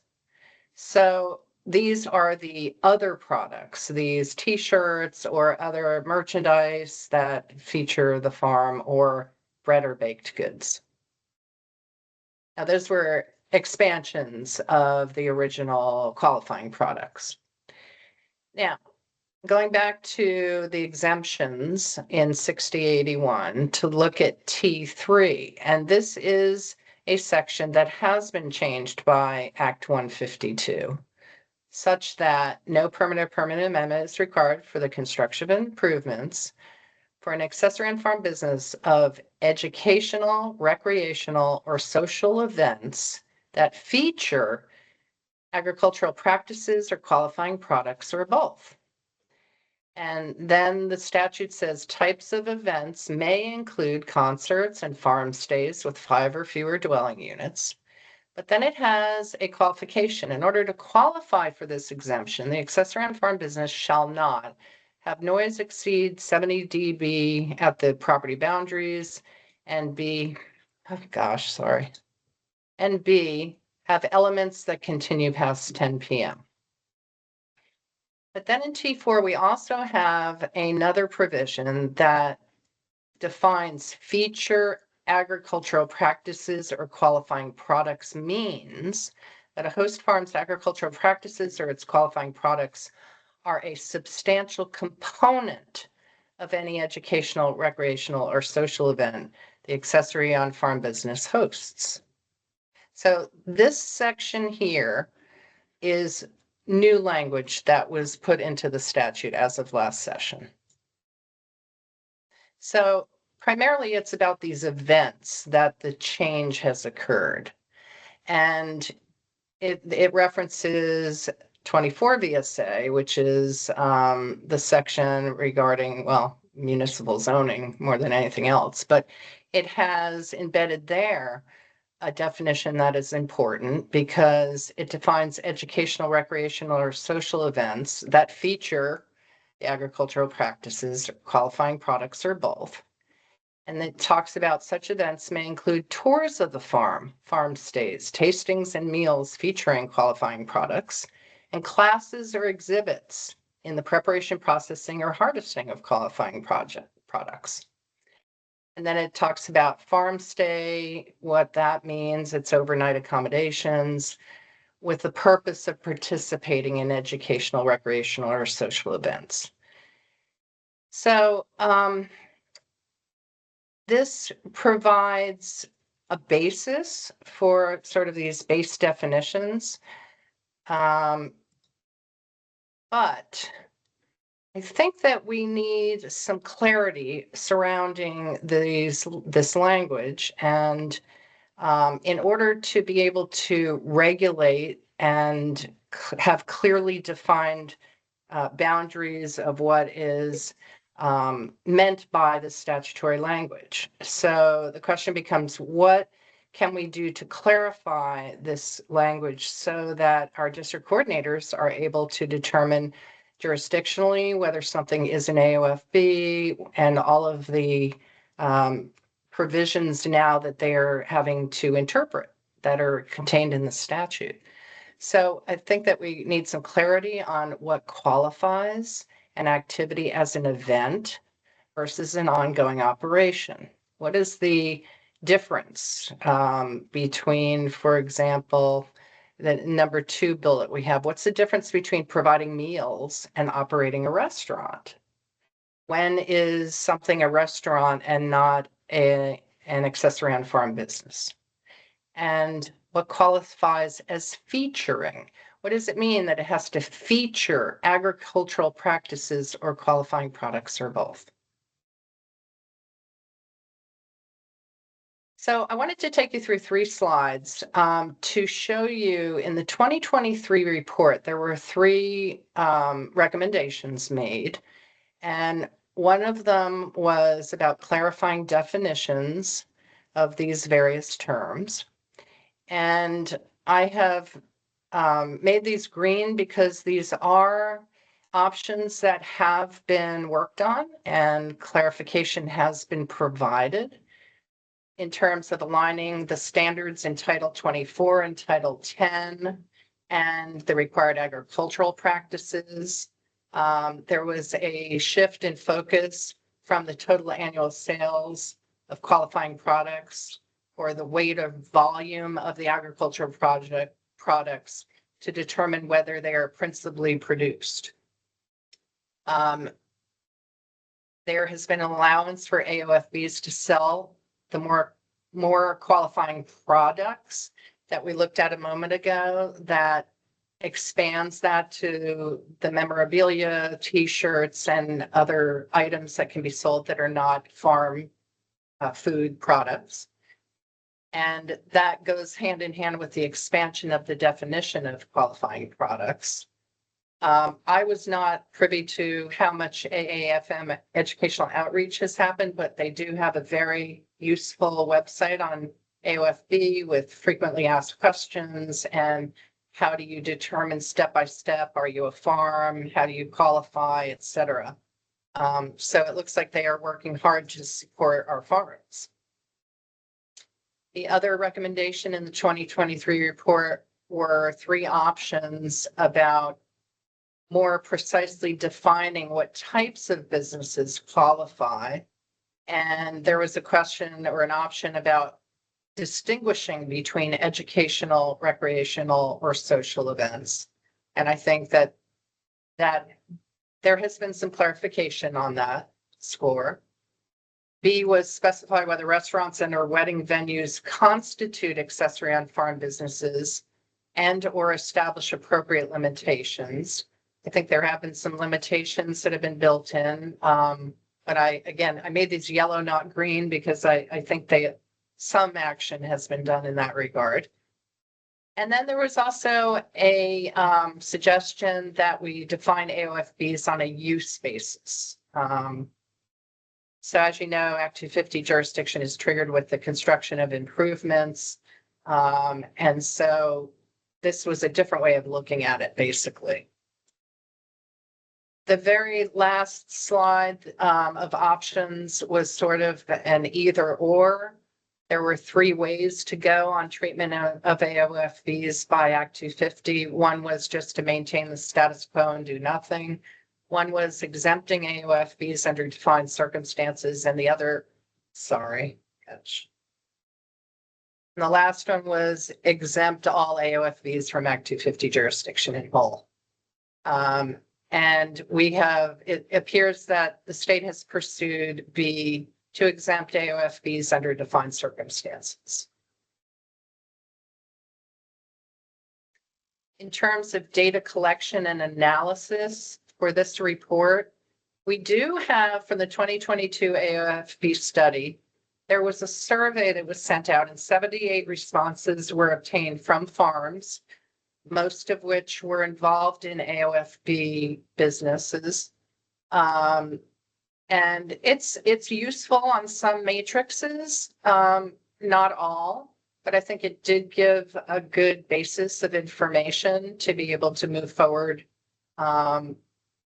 We also have considered reviewing existing jurisdictional opinions and permits, but that would have to be confined to since Act 181 took effect, because the law was different prior to that, and it would be of limited value, and it would not be an orange to orange comparison. And then I have other with a question mark to start the process of thinking what other kinds of data or analysis would be useful to look at for the study.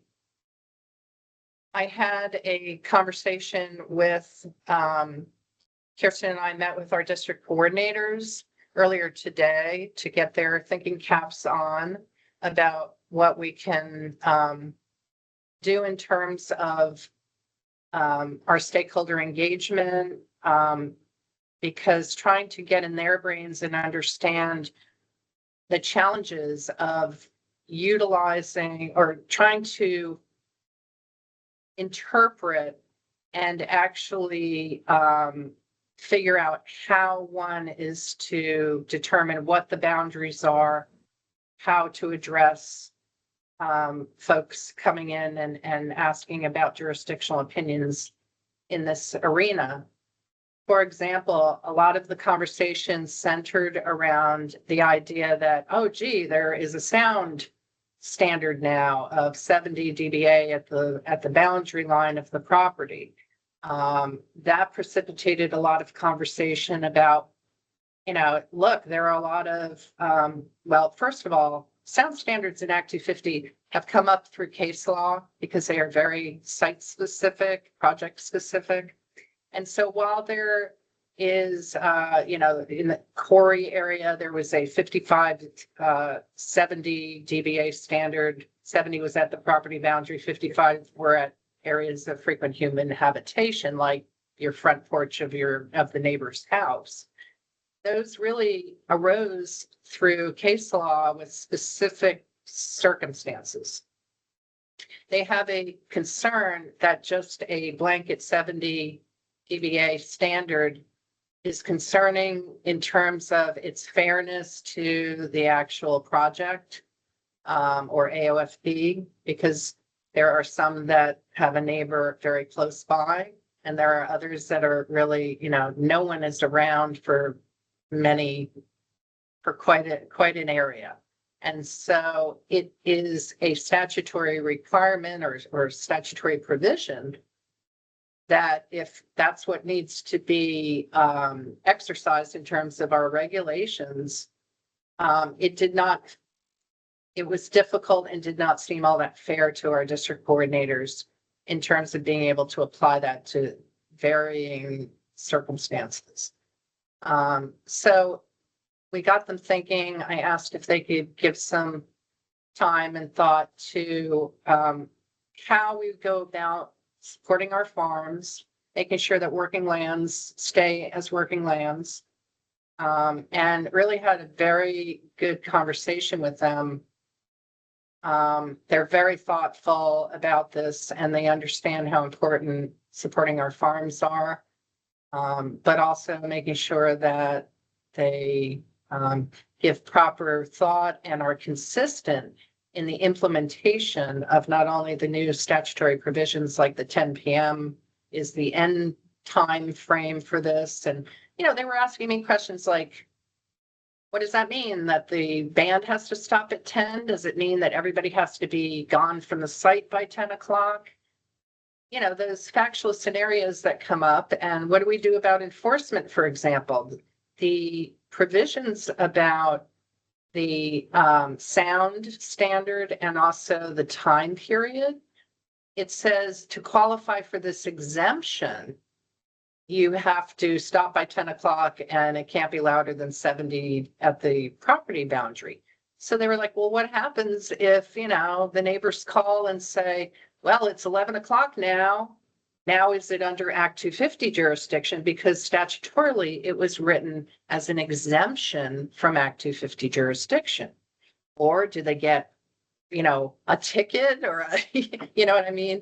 So they had very thoughtful ideas about it and were very interested in helping however the board might need to understand the logistics of how this can play out in a consistent fashion that is fair among AOFB folks and also supportive of our working lands and farms. Thank you very much, Brooke. I'm glad you had a chance to talk with the coordinators today, as sort of, before launching into the public engagement. Unless somebody has questions, I'd like to just continue on because we are so far behind. Is that okay? I see some nods and thumbs up. Okay, good. So thanks, Brooke. We will certainly be talking with you further about this at future meetings. Great. Okay, we are ready to entertain a motion to go into executive session.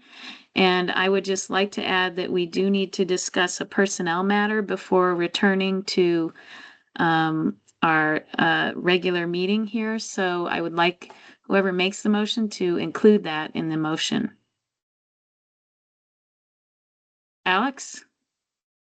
I'm happy to make the motion, but I do want to just say for mostly for Bob Kelly's benefit, who's joined us remotely and I think joined us after we decided that NVDA was going to remain, but we were running behind. Bob, I just want you to know we are going to talk about the NVDA item after we finish our executive session, but we're running about an hour behind. So obviously it won't be at 2:45 since that's already happened. So if you're interested, I apologize for the delay, but that's the way meetings go sometimes. Sarah, did you want to say something before I made the motion? Oh, I was going to make a motion. I wasn't sure if you were.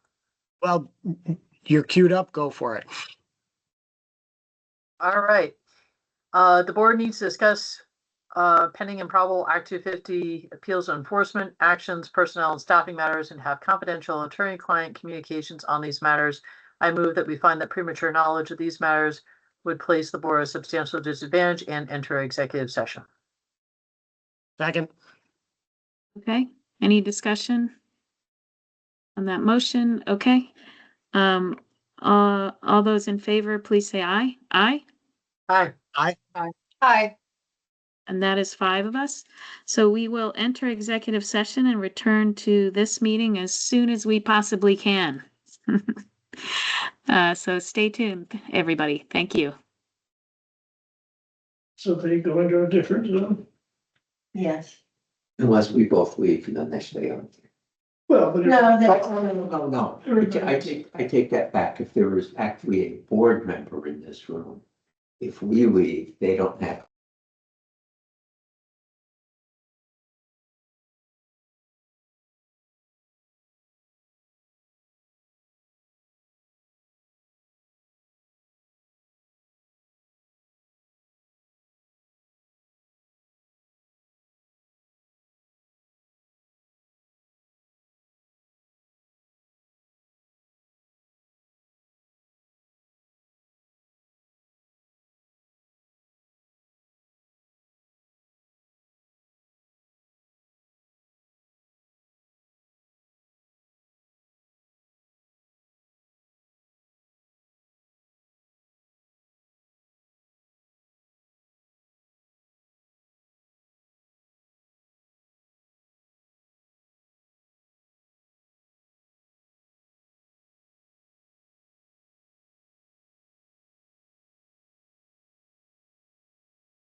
back, Catherine. Thank you.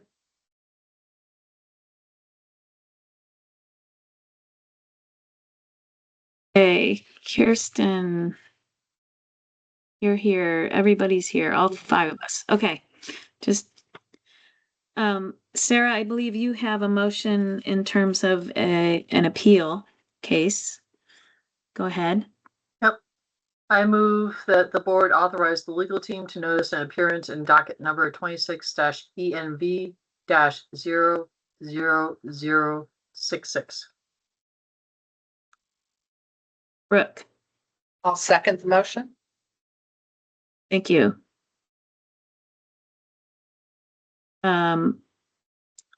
Any discussion?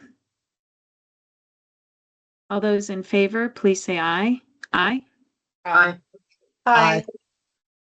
That was 5 ayes. We will enter an appearance in that case. Alex, do you want to address the NVDA invitation for site visit? Yes, thank you. So we received correspondence from the Northeastern Vermont Development Association asking us to do another site visit in the town of Derby, and largely because when we did our site visits to that region, we did visit Derby, and we had planned to do a little more driving in different parts of the town, but we were running short on time. So we stopped at the municipal office, we reviewed the maps, we chatted with some municipal officials, and then we exited and drove through the western portion of Derby on the way to Newport, but did not tour a couple other locations that we had originally thought we might. Anyways, NVDA asked us to consider coming and doing an additional site visit to see those other areas. And that's what this first portion of this agenda item is about, discussing that request. I'll just speak for myself as one board member. We have a process by which, after we've issued a pre-application response for these regional plans, that the Regional Planning Commission has the option of requesting a discussion with the board to talk about more substantive issues that they might have questions about within the pre-application response. And to my mind, it feels like that is the appropriate mechanism. If the Regional Commission would like to talk to us a bit more about our comments on the future land use mapping for the town of Derby, to do it as a part of that process, so that it happens in an actual meeting. Site visits are not a way to introduce evidence into our discussions. They're really just a visual tour. And we tell this to folks on the site visits, that if anything is, said or pointed out that's really important for the record, that it needs to be brought into the discussion at the meeting or at a meeting. And so even if there's something more that the town of Derby would like for us to see, I think it would be better for NVDA to make a request that we have some additional conversation with regards to our pre-application response, and provides, if there's additional photos or information that they want us to see, they could do it as a part of that process, rather than having us do another site visit, which we just haven't done in any of the other regions where there have been follow-up questions. So that's my perspective. I'm curious what the rest of the board would like to, what thinks. I am in agreement with your perspective, Alex. It is my perspective as well. So without prolonging our discussion, I will just echo what you're saying. I'm in agreement as well. Sarah? Agreed. And Kirsten is not serving on this response and is not weighing in. So we might have some comments from attendees, Janet. I know that Bob Kelly was waiting to sort of for this agenda item, and I believe he's online. I'm not sure if anyone's in the room. Yeah, he just came back. So Bob, if you are inclined to give your 2 cents, we could hear that now. Yeah, sorry, our computers went down here for a while and I just was barely able to get back on them. I don't know what discussion you had so far. But I know when you did the initial visit, it was, everybody was running late. You got up here, I mean, you talked with us for about 5 minutes and that was about it. You know, we'd just like an opportunity for you to see the area better and understand the town better. Yeah, I'm sorry. I think you did miss Alex's, he did touch on that in his comments just now. And part of that is that, you know, on the site visits, we cannot take evidence during a site visit. Anything that we see or hear at a site visit, if somebody wants that to be part of the record that we are basing our decisions on, it needs to be repeated within a meeting of the board, and a warned meeting of the board. And so what Alex is explaining is that we do have a process by which regional planning commissions and their members can come back to us for clarification, or to, you know, to say, is this kind of what you're getting at, you know, in the pre-application response. So you could, you know, provide photos or documents that that are supportive of what was depicted on the future land use map, or you could provide some revisions that may address the concerns that we expressed in the pre-application response. Did you guys even get to drive around the whole area when you were here?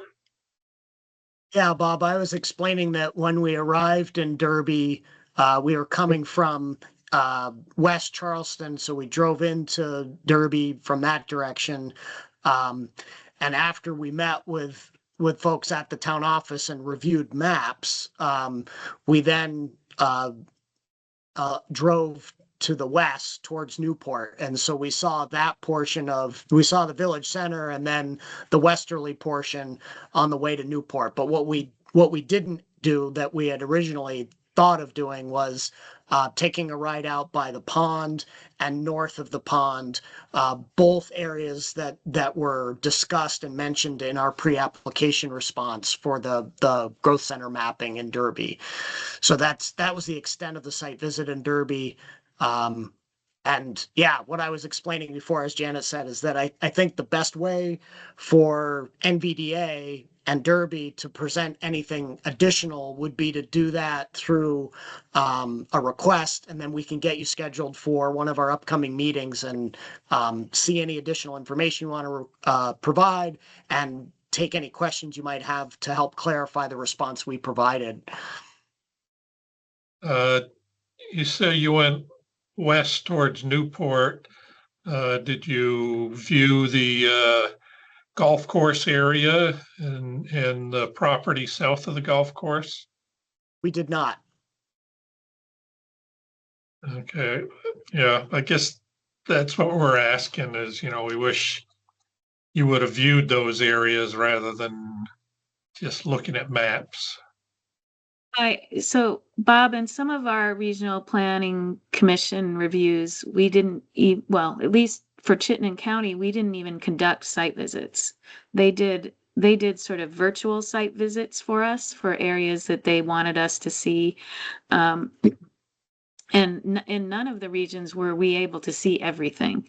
You know, we just prepared an itinerary that sort of gave us a flavor, basically, of the region, but there's no way that we could possibly see everything that's mapped on a future land use map. And so the site visits are not they're not meant to be the basis of our decision making. So I think there are other ways to get information to us about those areas than having us physically there to see them. So we were able to do that in the West Regional Commission, we had a long portion of our meeting was to sort of do virtual site visits to various parts of the region while looking at the mapping. So the physical site visit is not a requirement for us. And it's not technically, because of open meeting law, we cannot take evidence during site visits. It's not part of the record. Okay, yeah, we just feel it's unfortunate you didn't get a little more look at the town rather than just down the main drag. Yeah, and I hear you, Bob. Okay. When Liam and I worked on the route, you know, we had hoped to see a bit more. I had hoped that to show the board a bit more, but that's the best we could do. And like Janet said, the rest, you know, we do for all the other areas virtually as best we can. And again, there's an opportunity for NVDA to bring additional information to us and, you know, for us to have a conversation in the next couple of weeks, if that's something that you folks all want to see happen. Yeah. Okay, so it's a matter of responding to your concerns there. Yeah. Okay.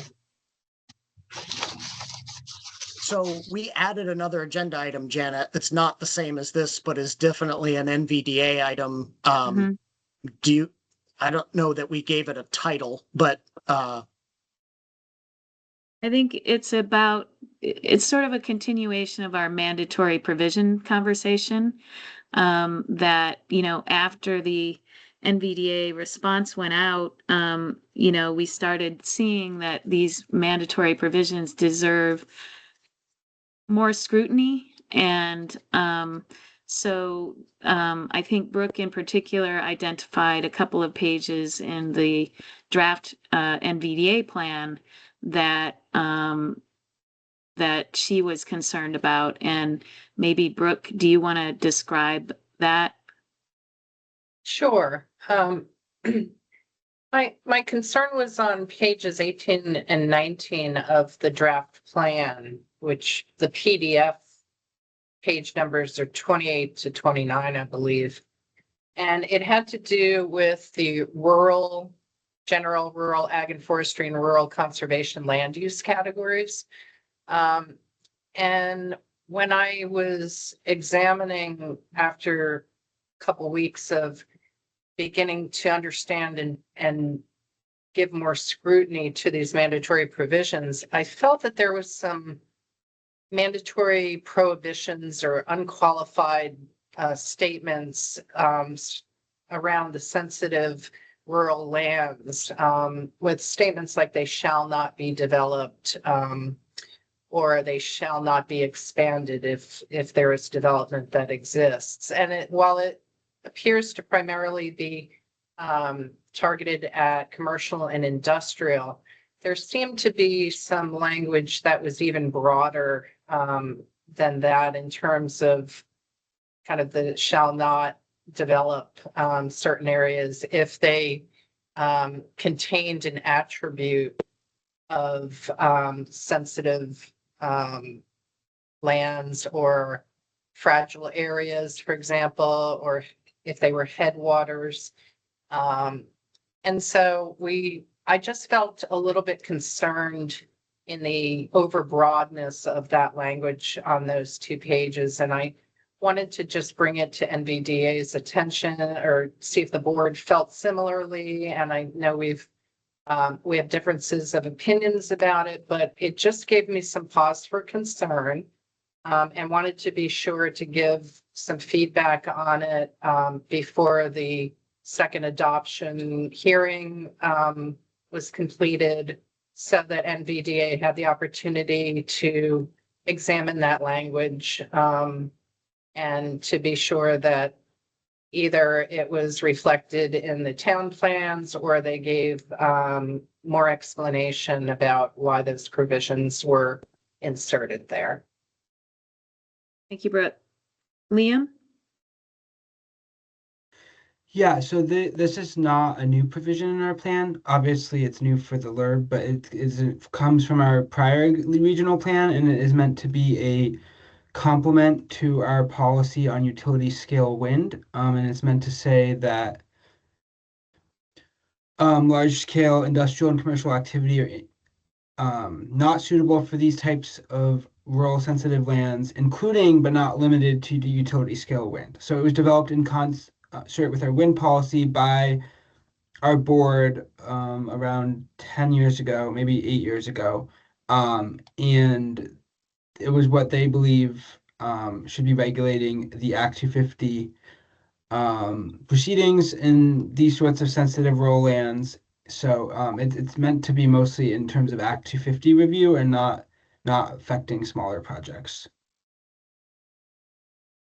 Super helpful, Liam, because I know that with regard to the energy portion of plans and trying to have language that the Public Utility Commission can give substantial deference to, there, at least in my prior experience as a municipal planner, there did seem to be a bit of a quid pro quo that, like, if you're going to limit where renewable energy installations can be as a function of your plan and say that these areas are not suitable, that there was an understanding that that should not apply just to the wind portion or the renewable energy portion of commercial industrial development. It should be a common development standard for all types of commercial and industrial development, or at least large scale types. So I could, that's really helpful for me to understand the context. And I mean, I think the board should talk about it some more, but I do think Brooke's point is well taken, that some clarifying language in this section would really help narrow the field. Because when Brooke raised this, at first I thought, well, this doesn't seem like much of an issue. It's qualified and it's related to just, arguably sensitive features. But when you look at the language where there's a paragraph that starts sensitive rural lands containing one or more of the above attributes, those being sensitive areas, shall not be developed, as their best uses are a combination of forest and conservation purposes. And then it goes on to say appropriate uses include sustainable forest and logging practices, maple syrup production, wildlife habitat, passive recreation. That particular sentence and paragraph kind of hangs in the middle. And I think it could be read to apply to all development, not just large scale industrial or commercial.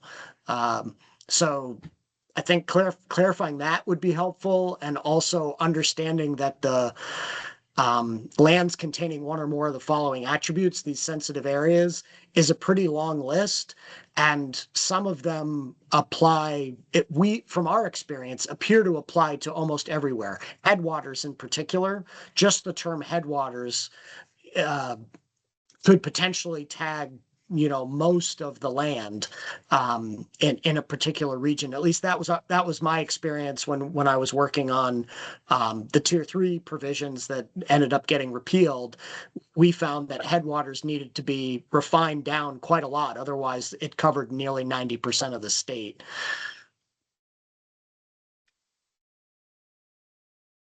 Yeah, I would agree with Alex. I think that particular sentence is concerning in the way that he's described it, just because it could be applied to the majority of the land.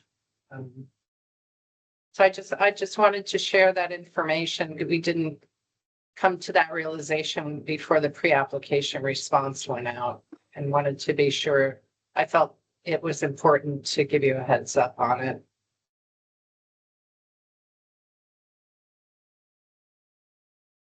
Thank you. Any further discussion on that, or any questions, Liam? So I guess I'm a little unclear whether the whole sort of section that starts by talking, basically, if the whole planning policies for rural lands section of the of the land use chapter is what you're talking about, or just the paragraph that Alex mentioned as being wedged in the middle and potentially applying to all development? So is it just really that paragraph that you're talking about, or all the paragraphs on those 2 pages? I think it sort of hinges on that particular couple of sections of the paragraph that are either overly broad, headwaters, for instance, or that it doesn't appear that we're just talking about larger industrial and commercial development. It could even be somebody building a house.